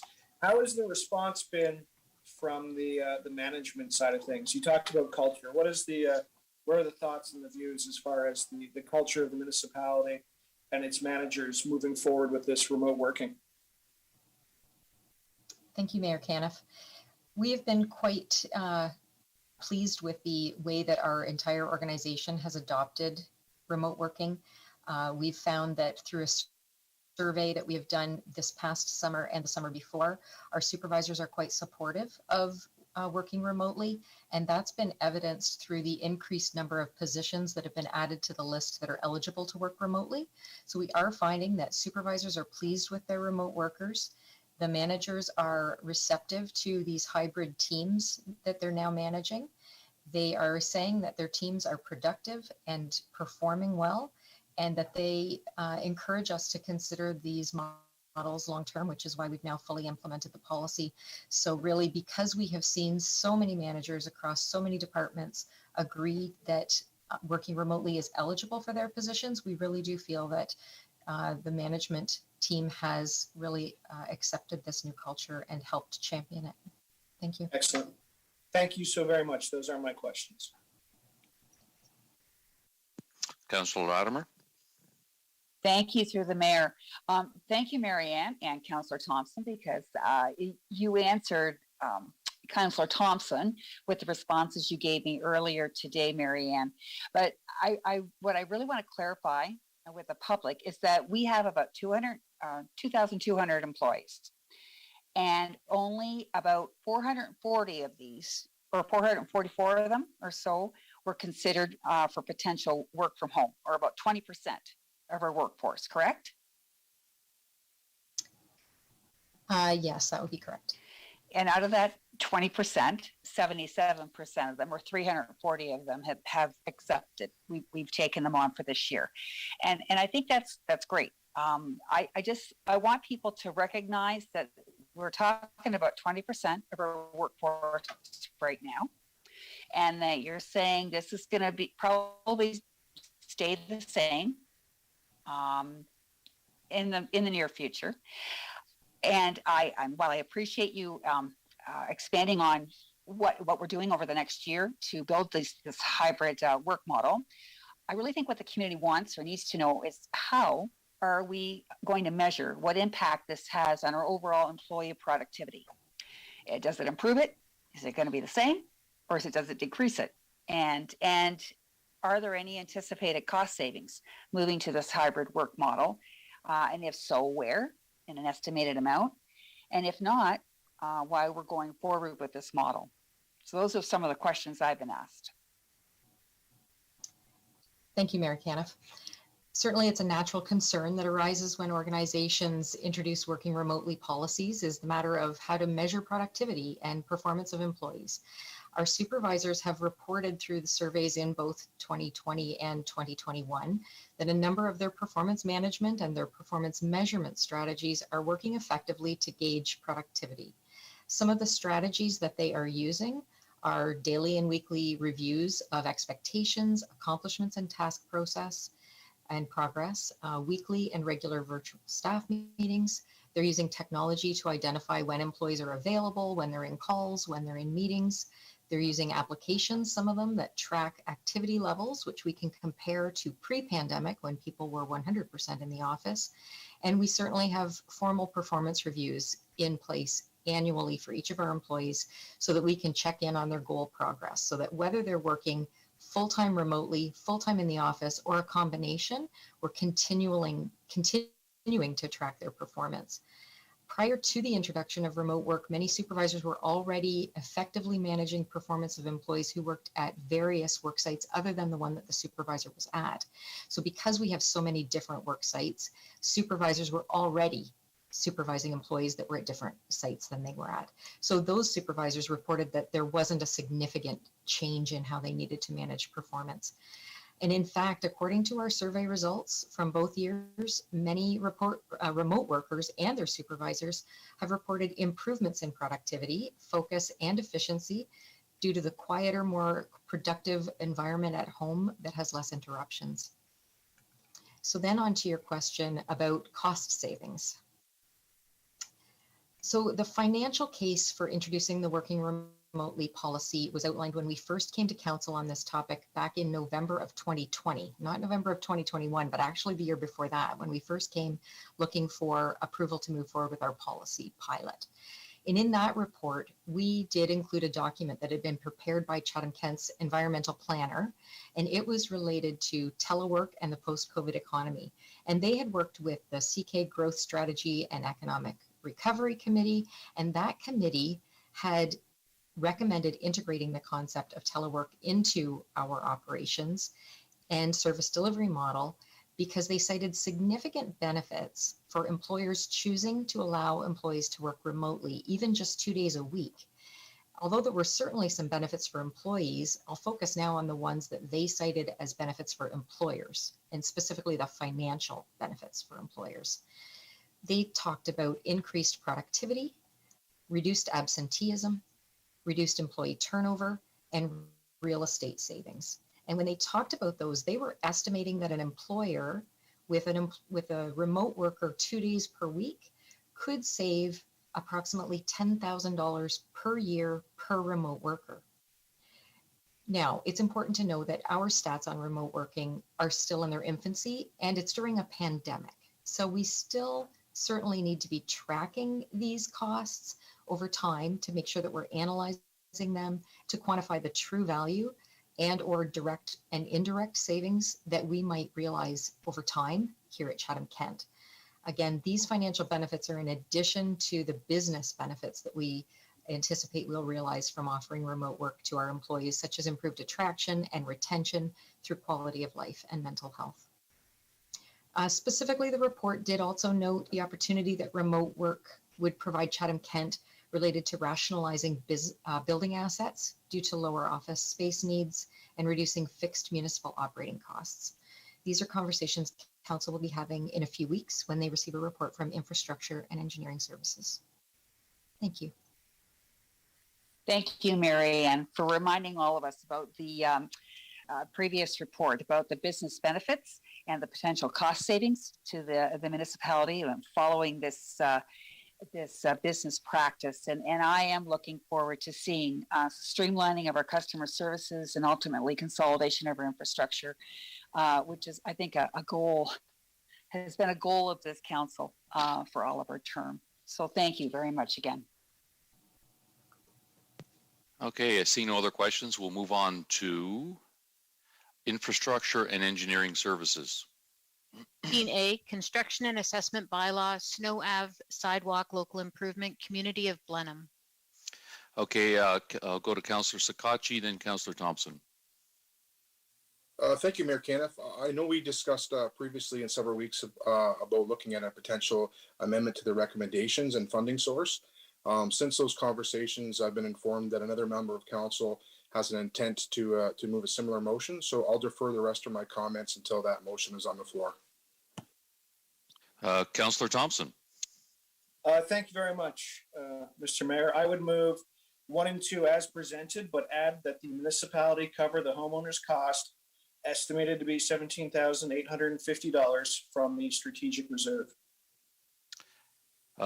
Councillor Sakachi, will you second that? Yes, I'll second that motion, Mayor Caniff. Okay, with that, I'll go back to Councillor Thompson. Thank you very much, Mr. Mayor. I'll keep my comments brief. I think the deputation did a good job of kind of going through what's happened here. In a nutshell, over the last decade, to be honest, there were conversations and commitments made verbally by former members on staff, by former politicians. I was even privy to conversations after that, and everybody remembers it the same way, that this section was always going to be done under a program, a Blenheim-based program called the Safe Routes to School program. Now, for whatever reason, and I don't think there is any malice aforethought, it never happened. And importantly, it was never written down that it was supposed to happen. Although, again, as we heard tonight, Councillor Herman remembers it that way. Former Councillor Vercoutrin remembers it that way. And I remember former staff members saying the same thing. So I think given the cost, given the section that would tie together basically 2 schools on an important little thoroughfare through Blenheim, that it behooves the municipality to make good on a verbal commitment that has been made numerous times in the past to cover these costs. And I ask for council's support on the matter. With that, I will turn it over. I know Councillors Latimer and Sakachi have comments as well. So Councillor Sakachi, I'll go to you, back to you as the seconder, and then Councillor Latimer. Thank you, Mayor Caniff. I appreciate the few moments of the floor. Who's on engineering? Is Mr. T-Bear on or Mr. McFadden on by chance? Mr. Mayor. Thank you, Mayor Caniff. Sorry. Yeah, all 3 of us are on. So okay, perfect. I guess thank you, Mr. Kelly. Just because I've had so many conversations with Mr. McFadden, maybe if I could just direct the comments to Mr. McFadden, that would be appreciative. That's okay. Yes, absolutely. Thank you, Mr. Kelly. So just from an engineering perspective, Mr. McFadden, can you explain kind of any kind of thoughtful, strategic way why this section of school would not be of sidewalks, would not be included, since all around it was included in this, in this program. And I'm not asking why it wasn't included, but just any strategic way why you feel that it wouldn't have been included in this program. Thank you, Mayor Caniff. Yeah, that's it's a bit of a difficult question, I guess. We reviewed the some of the old documents. Anything that I could find, there wasn't any specific documents, but I found some mapping that included, I believe it was Regent Street, Little Street, and King Street that were included in the safe routes to school. It didn't indicate that Snow Ave was. Why it wasn't included, I don't know, to be honest. At the time, I believe that Regent Street to Little to I believe it's Schoolcraft Street was a route into that school, and then King Street was added because of the school on King Street. But I don't have information on why Snow Ave was or was not included on that safe routes to school program. Thank you. And I just so all council is aware as well, is when you look at areas like this, you look at the warrant rate and to ensure that it's over 40%. Is that correct? Yes, that's correct. So given the connectivity of the sidewalks that have recently been installed, if this project was, let's say, starting, off the ground, in your expert opinion, would this section not warrant that rate? And I know that you can't give a concrete answer because you haven't did a study. I'm just asking, just in a generalized opinion, that since connectivity has been improving, that area of the road, that area of the neighborhood has been identified as a potential location for future growth of a dog park. In the deputations, it was very detailed in regards to the amount of schools, daycares, arenas, parks, pools, gyms, for the outdoor gyms in that area. So just kind of wanted to speak to if you think that it would, if it was redone today, if it would meet that critical number of 40%, just in your humble opinion. Thank you, Mayor Caniff. So at this time, this section of sidewalk is a 38% warrant, so it did not meet the warrant criteria. The warrant looks at many different factors. There's desktop portions that can be completed, but then there's also the field review for pedestrian counts. So if we were looking at this now, it would gain points because it's a missing link between other sidewalks. I don't know exactly where it would fall on that ranking list, but I would suspect it would still be, say in the 45 to 50% range. So it may become warranted, but then the next issue is that there's a number of sidewalk sections that would still be above that, and we wouldn't be reviewing the other sections as well. So it's hard to, I guess, say that other sections wouldn't move up as well. But I would anticipate that it would likely be somewhere in the 95 on the list. Thank you. And I'm going to keep the rest of my comments short. I just really think that as a whole, hearing all the conversations from residents that were part of this conversation in past, I really appreciate yourself, Mr. McFadden. You've made yourself available for many conversations on this for myself. I also appreciate Mayor Caniff's diligence trying to navigate through this. I just really hope that this is probably one of the busiest streets in Blenheim in regards to the school zones, as mentioned in the deputation. And I think that the curbs and gutters have gone through. I think that since we're doing the whole road, this is a very, very small portion of sidewalk that just makes sense to have some connectivity. And I'm looking forward to, and hoping that the rest of council does support this motion by Councillor Thompson. Thank you, Mayor Caniff. Councillor Latimer, followed by Councillor Harrigan. Thank you, through the mayor. Clearly, the whole Snow Ave did and does continue to meet the Safe Routes to School program, which was exclusive to Blenheim. Surely all of these individuals, I keep thinking, can't all have misunderstood this historical municipal promise of financial support of deferring this work under the Safe Routes to School program versus omitting it. And while current staff members have done their due diligence and cannot find mention of this financial obligation in our records, I think it is important that we acknowledge this oversight and do our best to correct it now. If left to complete in the future, this sidewalk construction cost would be significantly increased, with the safety of children and the folks who use this street on a daily basis remaining compromised in the interim. So I am asking that my fellow councillors recognize the extenuating circumstances of the issue at hand and support Councillors Thompson, Sakachi, and myself to have this long and outstanding community safety issue addressed now at the least cost and at the most efficient time for the work to be done. So thank you. Councillor Harrigan, followed by Councillor Hall.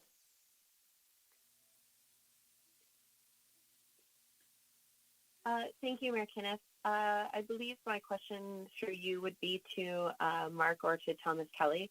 It's around the timing of this motion and our municipal sidewalk policy that I've heard is in development. I certainly can feel for the Blenheim residents. There are a number of residents in both Tilbury and Wheatley who've asked me about sidewalks that they've wanted to see improved, and maybe not with so much history, but I want to be sure that we are kind of following policy and practice in what we're doing, because these are challenging requests. Thank you, Mayor Kenneth. This is Chris Tiber here, Director of Engineering. I'll jump on that as it's kind of speaking to our current and future policies here that we're working on in engineering.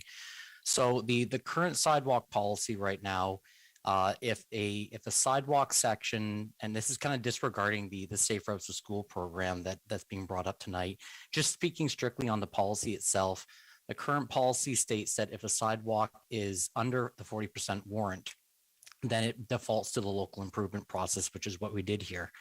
And if it is above the 40% warrant, then it's ranked accordingly amongst many more different sidewalks. And if you remember, I came to council last year with the sidewalk recommended change to the sidewalk policy that was voted down. But that change identified that there's approximately $6 million worth of sidewalks left to do remaining on that list, in approximately 120 locations throughout the municipality. So approximately, if this sidewalk does pass, as Mark kind of alluded to already, it would be in the 45 to 50% range. It would probably rank at about number 95 on that list, somewhere around that kind of category. But again, that's just following the policy. Now, the go forward plan for the policy is still being determined. I know the council's direction was to kind of bring back the policy and look at something that's a little bit more palatable, I guess, for the residents from a cost perspective, kind of getting away from the local improvement. And that is something that we're committed to working on, and also committed to working on with the accessibility committee as well.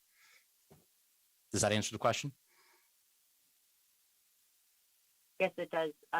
Thanks, Chris. I'm trying to marry in my mind the situation here where people feel like there have been kind of promises or commitments made for a long period of time with the current policy that we have today. And then in terms of the local improvement cost of $17,850, that's something that would be divided among residents impacted?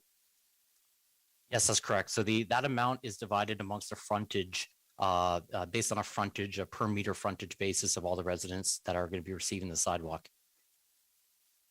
And that of course too, that 17,850 is an upset limit.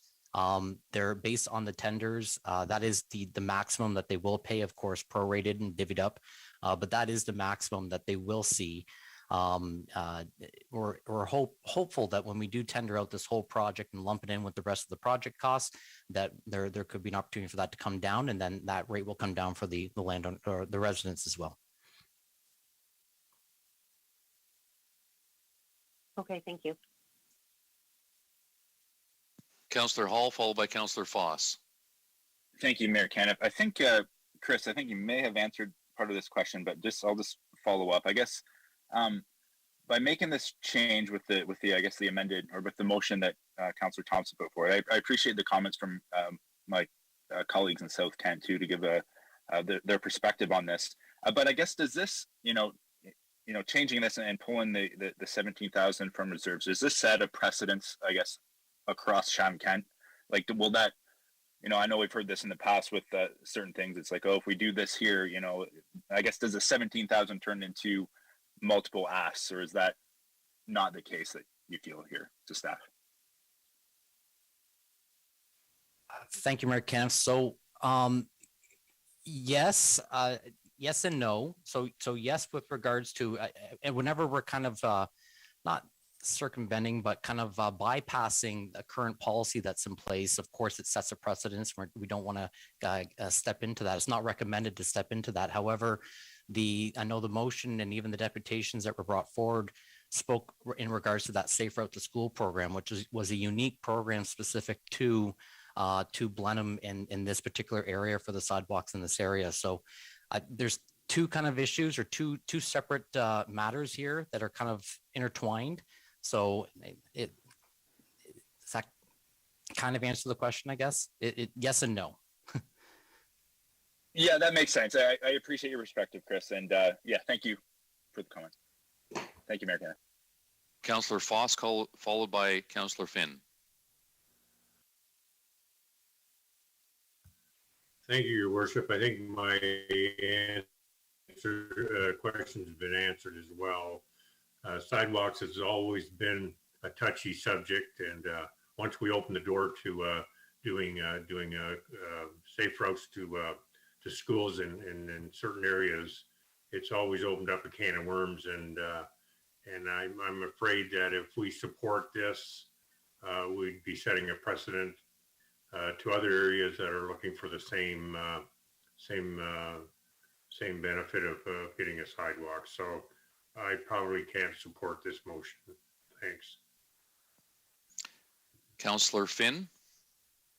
Thank you, Worship. I know this area well, and when driving through, it doesn't make sense. You have a break in sidewalks where kids go walking to school or other people. It's definitely a very busy intersection and streetwise.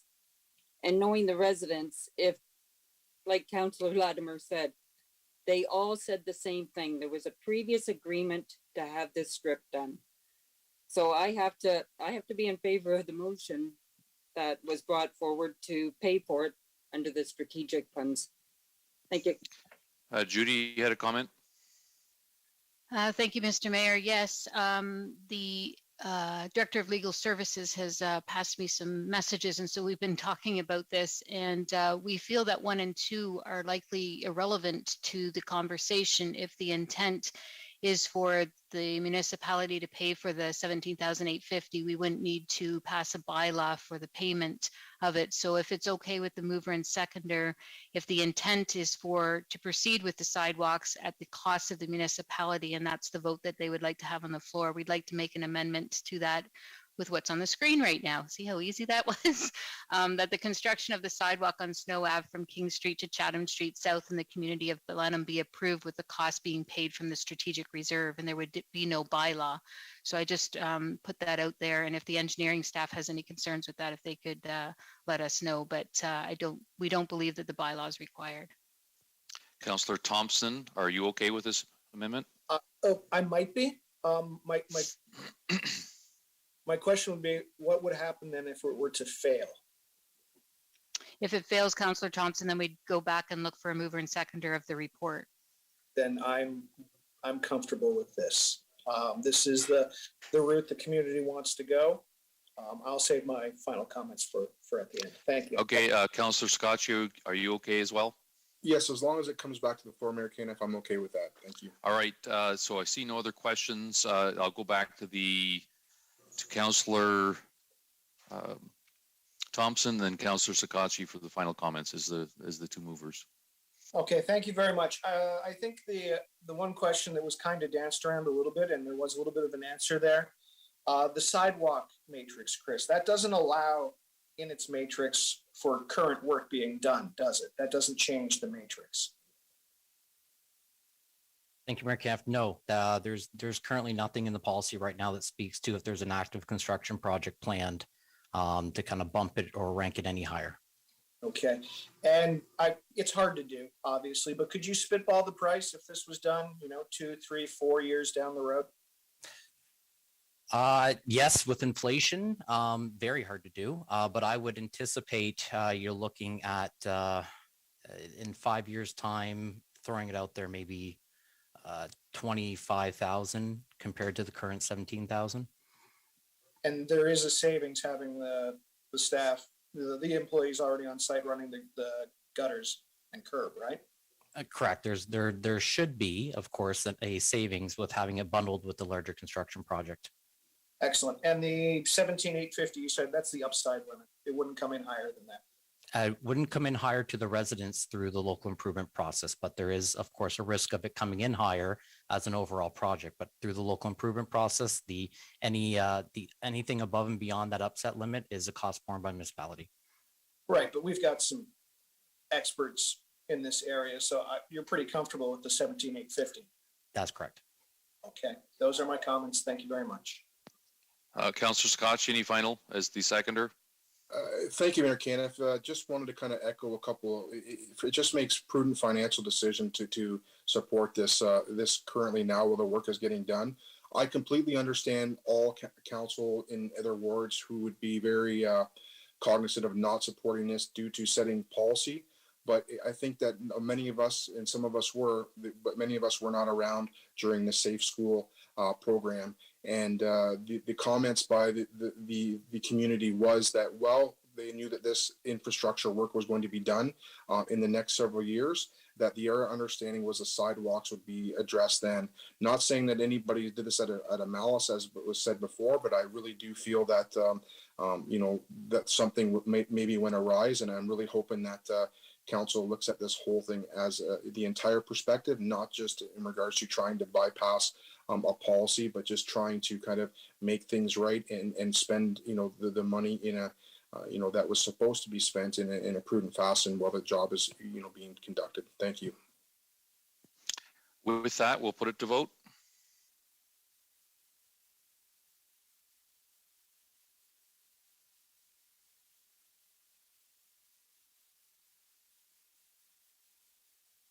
All votes are in and motion passes 14-3.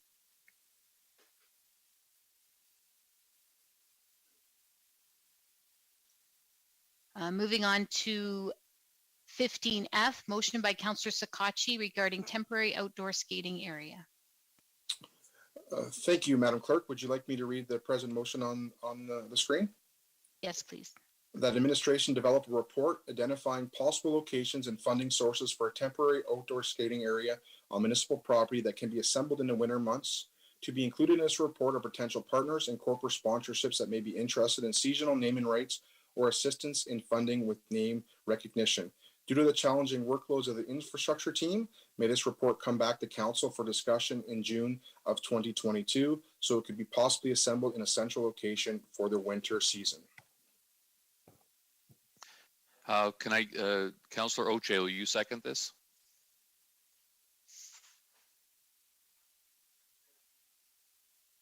Sorry, Mr. Mayor, Councillor Oche has left the meeting. Okay, Councillor Bondi, will you second this? Yeah, sure. Thank you, Mayor Can. All right, back to you, Councillor Scotchy.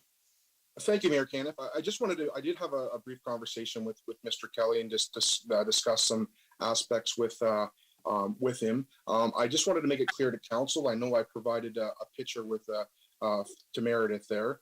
And this is just a simple home backyard rink that's assembled from a friend of mine that was done very affordably. And I just really want to make it clear to council, I'm very much aware, more so today than ever, of our challenges in an infrastructure standpoint.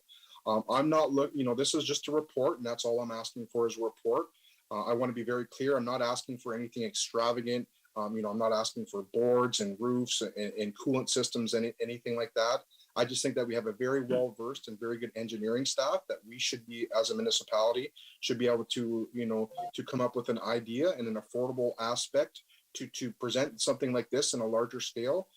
That the residents in the urban areas, maybe it's something that can be, moved from, different municipal properties every year in a rotation, that it can be easily assembled and stored and very cost effective. So I'll leave my comments very, very short. This is a report. And once again, I know our infrastructure challenges. I know that, we are in a very difficult situation that we just went through, on budget time. But I think that something like this would be a very, very big asset to our community. And I think that if you hear a lot of the comments just from this conversation, that the community would really, utilize this in a very effective manner. And we all know how much more items like these have been utilized during these challenges of the pandemic. So just hoping that everybody will support this motion and know that I'm not looking for an outside arena or looking for an extravagant aspect, just a rink that some families can go on and skate and enjoy our beautiful municipality and outdoors. Thank you, Mayor Caniff.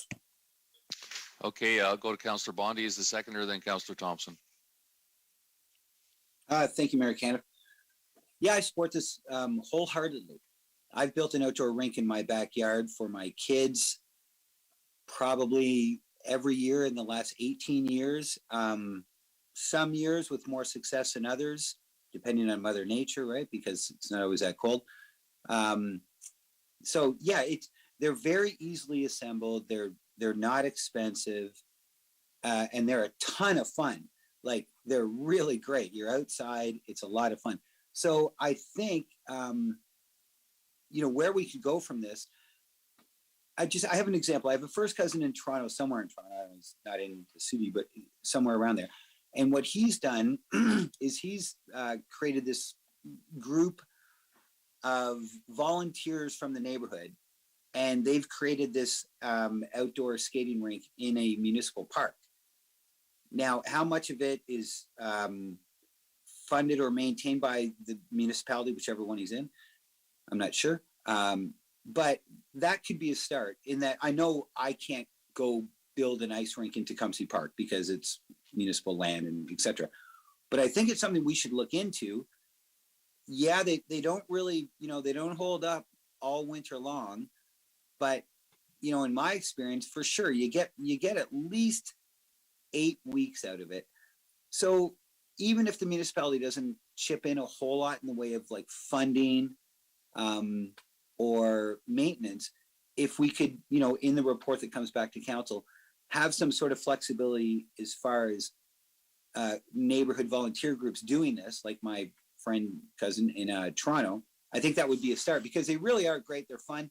And we do get enough cold weather that they are usable. Not the whole season, but they are usable. So yeah, I totally support this. I think it's a very inexpensive, really kind of cool thing to do. So thank you very much, Councillor Sakachi. Councillor Thompson. Thank you very much. I will support the motion as it's presented, although I do have some concerns and some things I'd like to see in the report. Estimated season length. I'm not as optimistic as Councillor Bondi. I think the season's far shorter, and I know there have been other ice surfaces set up in communities with climate that's much like ours. Costs, maintenance, liabilities.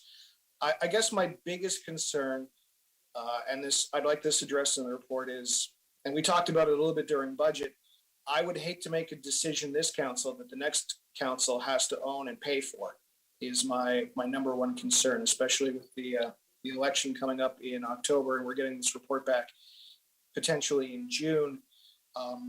I think it's an interesting idea, bringing an ice rink to the urban areas. You see a lot of photos online of people skating on ponds, Mud Creek, basically anywhere they can. I've done it as well. I'm worried that we're not going to get the usage out of it that we could. And the important thing too, I think, is managing how many people are on the surface and how big the surface needs to be. So all things I'd like to see in the report. Again, I'm not opposed to it. I think it's a very interesting idea. We've got to go in clear-eyed on this one. That's all. Thank you. Seeing no other questions, we'll put it to vote.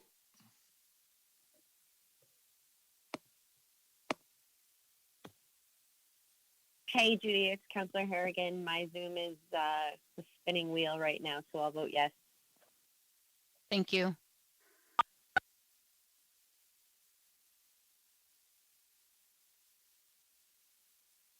I think we're waiting for one more. Okay, all votes are in. Motion passes 15-1. We'll go to item 16, Finance, Budget, Information, Technology, and Transformation. We have the motion by Councillor Harrigan regarding Wheatley Pool Reserve.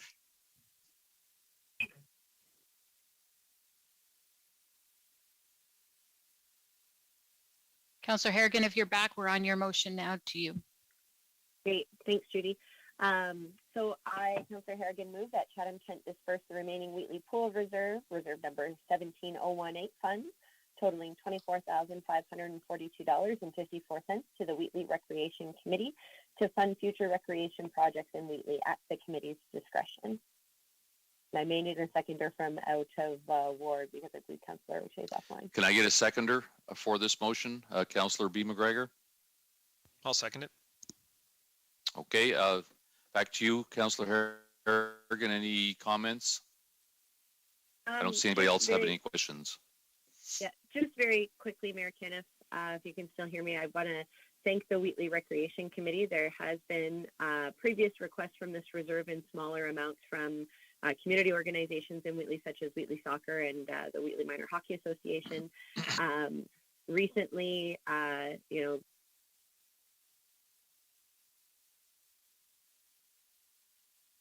Recreation Committee, that committee meets on a monthly basis. They publish their minutes, they have a Facebook page, and they share information, and the committee continues to grow, which is really exciting. And one of the questions that they had asked about was organization and ownership in the work that they're doing so that they can leverage these funds for municipal grants and other opportunities and initiatives without having to kind of pre-come to council before they put the applications forward. And given the funding amount, it's you know, money raised in Wheatley that's going to go back to the community of Wheatley, and I really look forward to seeing what the Recreation Committee will bring as a result of this. Thank you. Okay, seeing no other questions, we'll put this to vote.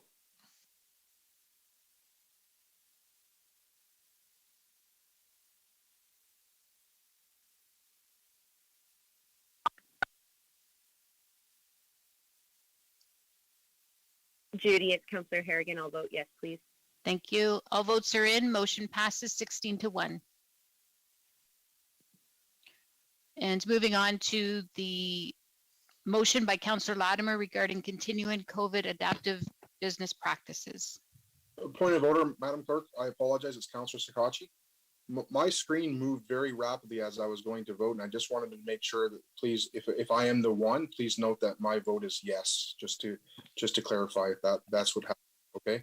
Okay, we will note that you are a yes. I think the absent one was Councillor O'Shea, as he's not here now, but we'll make sure that your button was yes when we look at the answers. Thank you, Madam.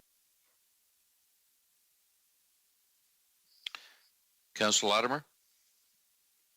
Yes, thank you to the mayor. I just wanted to note that I'm formally pulling this motion only, and I will be presenting another alternate notice of motion at the next section of the meeting based on the fact that what this motion asks for is it's been communicated to me by staff that this information will be provided in the upcoming customer service review report. So thank you. Thanks, Councillor Latimer. Judy, do we need anything else, or is this good enough to pull it? Nope, we can pull it. That's fine. Perfect. All right. Well, speaking of a new motion, Councillor Latimer, we're going to move to notice of motion, and you're up. Thank you. Whereas Council requested a customer service review in March 2021 with anticipated recommendations for streamlining services implemented and associated cost reductions to be realized no earlier than 2023. Whereas over the past 22 months, the municipal workforce have participated in various adaptive approaches to completing their assigned duties and responsibilities. And whereas over the past 22 months, the public have increasingly considered and successfully utilized adaptive means of accessing municipal services. And whereas council continues to consider cost-cutting options. And whereas the municipality supports creative means for employees to achieve work-life balance. I, Councillor Mary Claire Latimer, hereby provide notice that I will bring forward the following motion at March 7th, 2022 council meeting for discussion and voting. That administration provide a report to council by June 2022, outlining a framework of what would need to be considered should a compressed work week model be explored in the future for full-time positions. The compressed work week project framework may consider 35 hours per week worked in 4 days and or 35 hours per week being reduced to 28 hours per week.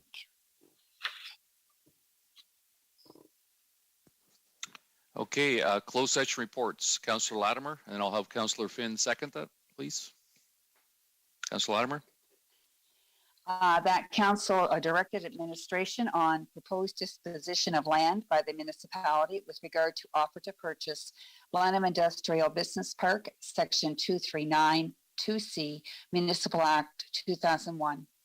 Proposed disposition of land by the municipality with regard to offer to purchase property identification number 005060199, 45 Lorne Avenue, Chatham, Section 239 2C, Municipal Act 2001. And proposed disposition of land by the municipality with regard to offer to purchase PIN number 006370035, Beach Street East and Walnut Street East, Community of Bothwell, Section 239 2C, Municipal Act 2001. And happy to accept that one. Okay, any questions? Seeing that, anyone opposed or anyone opposed? Motion carried. Approval communication items. Councillor Kirkwood White and Councillor B. McGregor, can I get you to move those, please? So moved. So seconded. Seeing no questions, anyone opposed? Motion carried. Reading of the bylaw, first and second reading. Councillor Solomon and Councillor Pinsino, can I get you to move that, please? Yeah, that's moved, Your Worship. I'll second it, Your Worship. Anyone opposed? Motion carries. Third and final reading. Councillor Foss and Councillor Hall, can I get you to move this, please?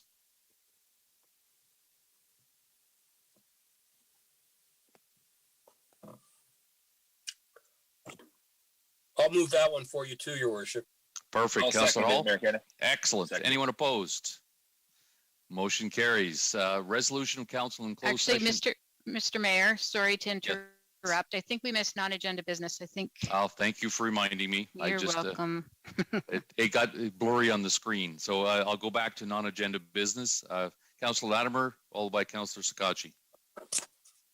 Thank you through the mayor. I just wanted to put a shout out to Polly Smith from Housing. She recently, she recently did a presentation at the Rural Ontario Municipal Association meeting and did a great job at showcasing Chatham-Kent and our first housing strategy. We really truly are recognized across this province in Canada actually as ahead of the game, and it is just a tribute to Polly and her team and April Reddick's team under the direction of Dr. Reddick, that we are recognized as such. And I think Karen Kirkwood White would remember saying last year when we attended Roma, why isn't Chatham-Kent presenting? And so Karen, I don't know if you had a chance to go back and see that presentation, but Polly did us proud. So thank you again to the whole housing team. Councillor Sakachi. Thank you, Mayor Canada. Just a very brief comment. I know that on our agenda today, on 15E, I think it was, the accessible rubber tile playground and safety mats there in Erio. Just wanted to take a brief second and open agenda to recognize the team that continuously puts a significant amount of hard work in the Erio and developed a very big asset of being a great partner in our community, and in our community is well rewarded for all their hard work. And that is all my comments, Mayor Caniff. Okay, Councillor Harrigan. Thank you, Mayor Kenneth. I just wanted to call attention to members of the public that there was a Facebook Live meeting providing an update on the current situation out in Wheatley that was attended by members of our municipality and also members of the province. So that's available for people to view. I do have a follow-up question. There has been more discussion about the need for future, maybe more specific stakeholder meetings. I'm wondering through you to Don if there has been any discussion on the, the EMT or the response side of it in terms of next steps for communication with residents as we better understand what the project plan will be. Thank you, Your Worship. So administration did start looking at dates today. April's team was doing some coordination to try and find dates over the next few weeks when we can actually get together with the residents. So we have yet to confirm a time for that. We're going to be discussing it again with all of the executive management team tomorrow. There's also been outreach that started today with the business owners. We announced on the meeting on Saturday that there had been an approval of the second phase of funding for the business owners who are in the evacuation area. And all of those individuals received a personalized email on Friday, and with a commitment that this week would be following up.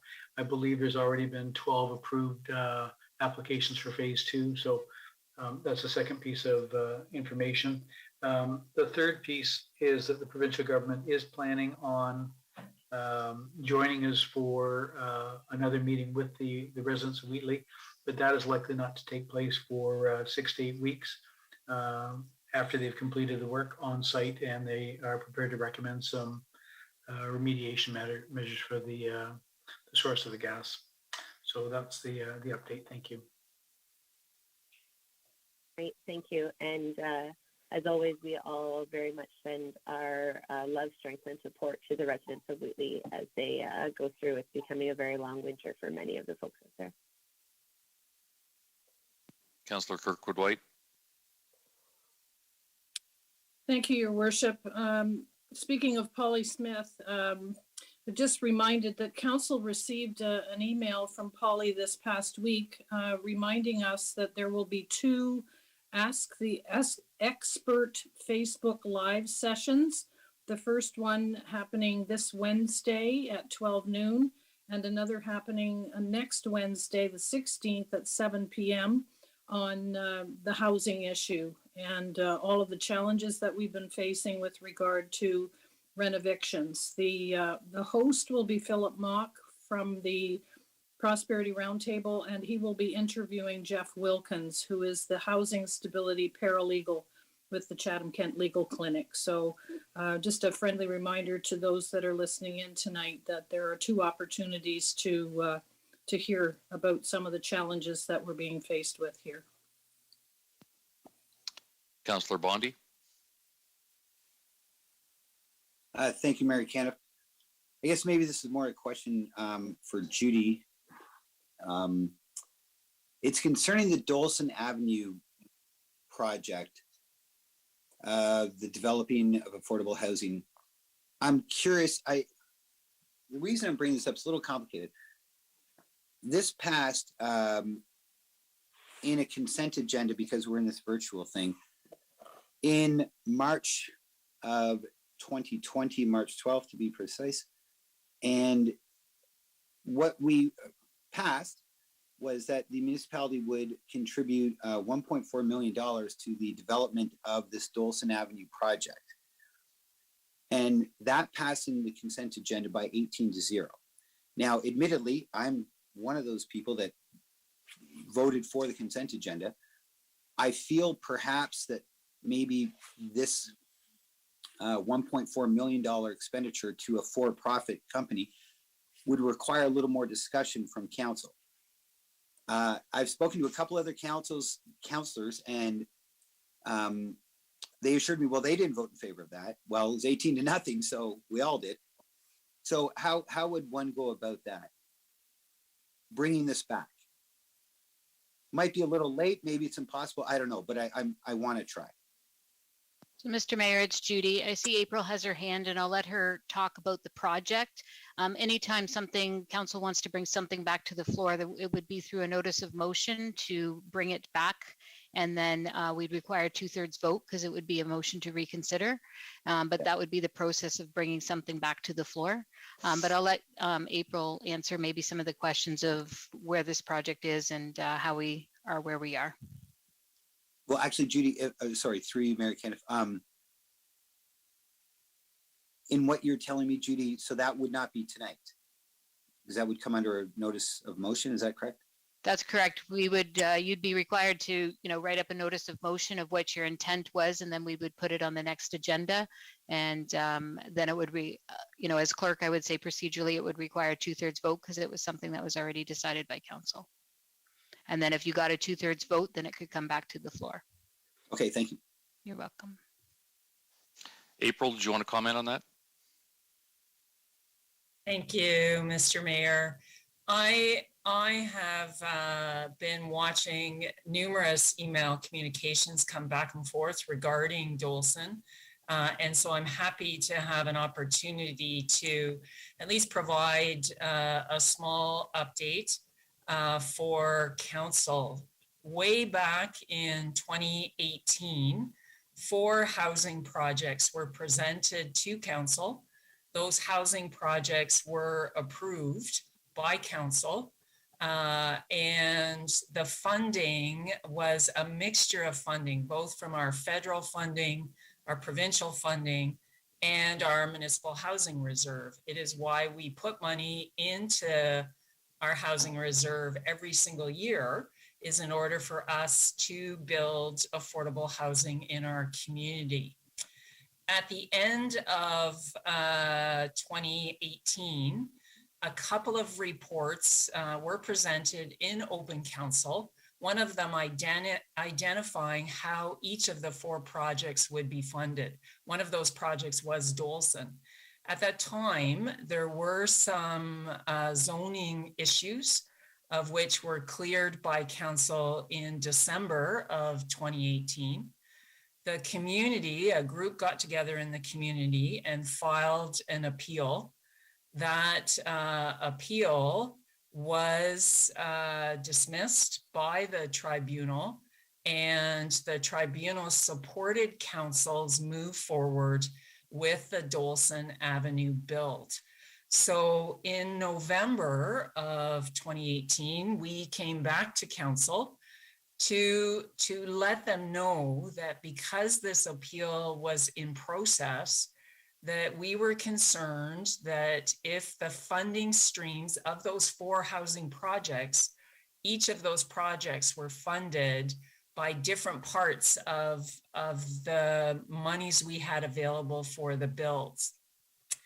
In November, we came back saying we're at risk of losing $2.4 million of provincial funding because of this appeal if we don't redistribute the funding for these 4 housing projects. So we redistributed that funding, presented that to council, and again, that was accepted and passed by council.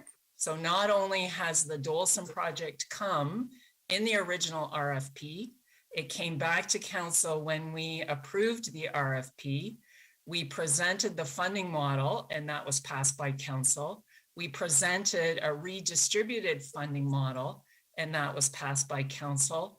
And then in March of 2020, well, actually it was April of 2020, we came back to council after the appeal had been denied and advised council that we were now ready to move forward with the contribution agreements for this funding to be flowed and for this project to move ahead. So yes, this project is funded out of our housing reserve. That affordable housing reserve is exactly what the funding's for, is to build affordable housing. I've heard lots of talk about the difference between municipal affordable housing, nonprofit affordable housing, private affordable housing. People that come forward and apply for our RFPs or submit proposals to our RFPs, everyone is allowed to do that. And some individuals will be private developers, but those private developers are going into a contribution agreement to supply affordable housing and keep those rates affordable for 25 years. And that scares off a whole lot of developers who say, no, thanks, I'm not going to go down that path. So I don't know if that helps, but this Dolson project has come to council multiple times, and each time council approved for this project to move forward. So that's an update of that piece, Mayor Caniff. I'm happy to send those reports out again to council if they want to review all of those reports. There are a number of them, and it seems to have stretched for so long, but the build is underway, and I'm not sure how, once contribution agreements are signed, that there would be any way to turn that project around. So I'll stop there. Thank you. And through you, Mayor Kemp, thank you, April. I appreciate that. Yeah, I do understand that council has approved a number of different recommendations that have come forward concerning Dolson. My concern is that one, which I'm looking at, was approved during consent agenda during our virtual circus that we're in and have been in for a long time. And admittedly, I didn't catch it. So, you know, it was there. Nobody was hiding anything. I'm not suggesting anything of that nature. But I was a little surprised, and several different councillors that I spoke to were also surprised that we'd contributed $1.4 million. I don't know what the initial grant from the municipality was, because I don't see it here in the report. It might be here, but I don't see it. Would you have that figure off the top of your head, when this initially came to council? Because the first couple of things were concerning zoning, as I'm sure many will recall. That was more of the issue, was the zoning debate. But as that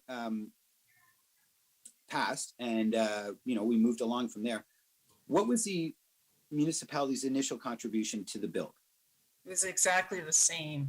None of the I thought we lost some provincial and federal funding. Right. It was a combination. So of the 4 projects, the amount that each of those projects received for their build, the final amount, has not changed from the very first report.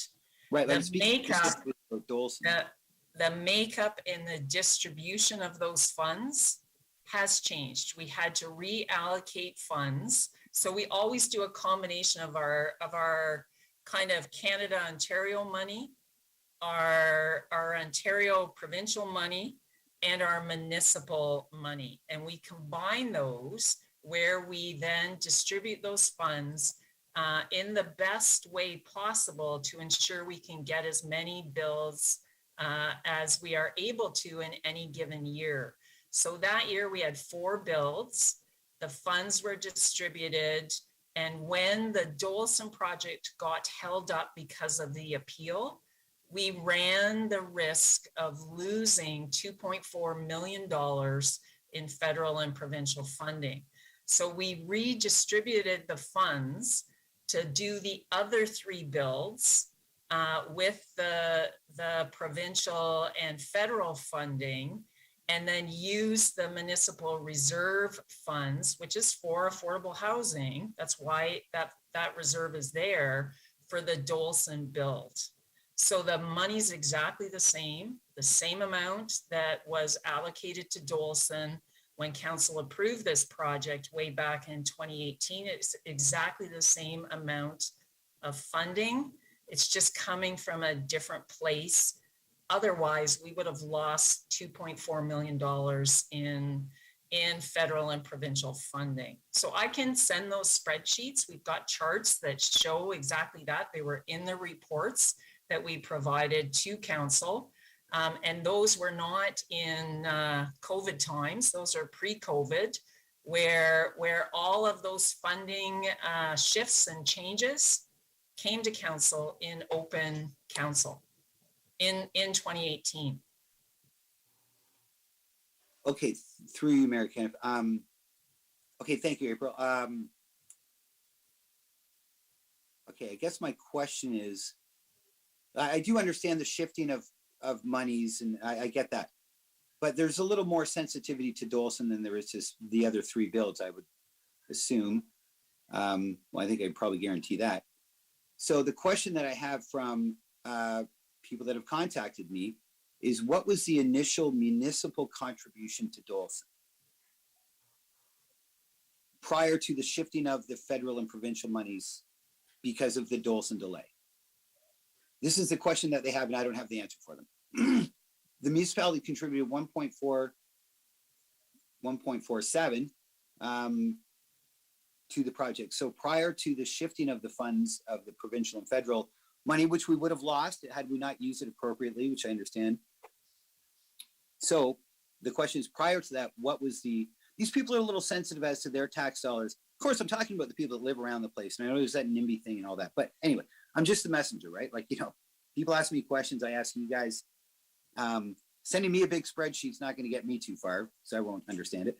So, again, and I'm not trying to be offensive or digging too deeply here, but, it's a question that I've been asked. And of course, I say, I don't know, so I'll ask the powers that be. So from the 1.47, what was the initial municipal contribution? Okay.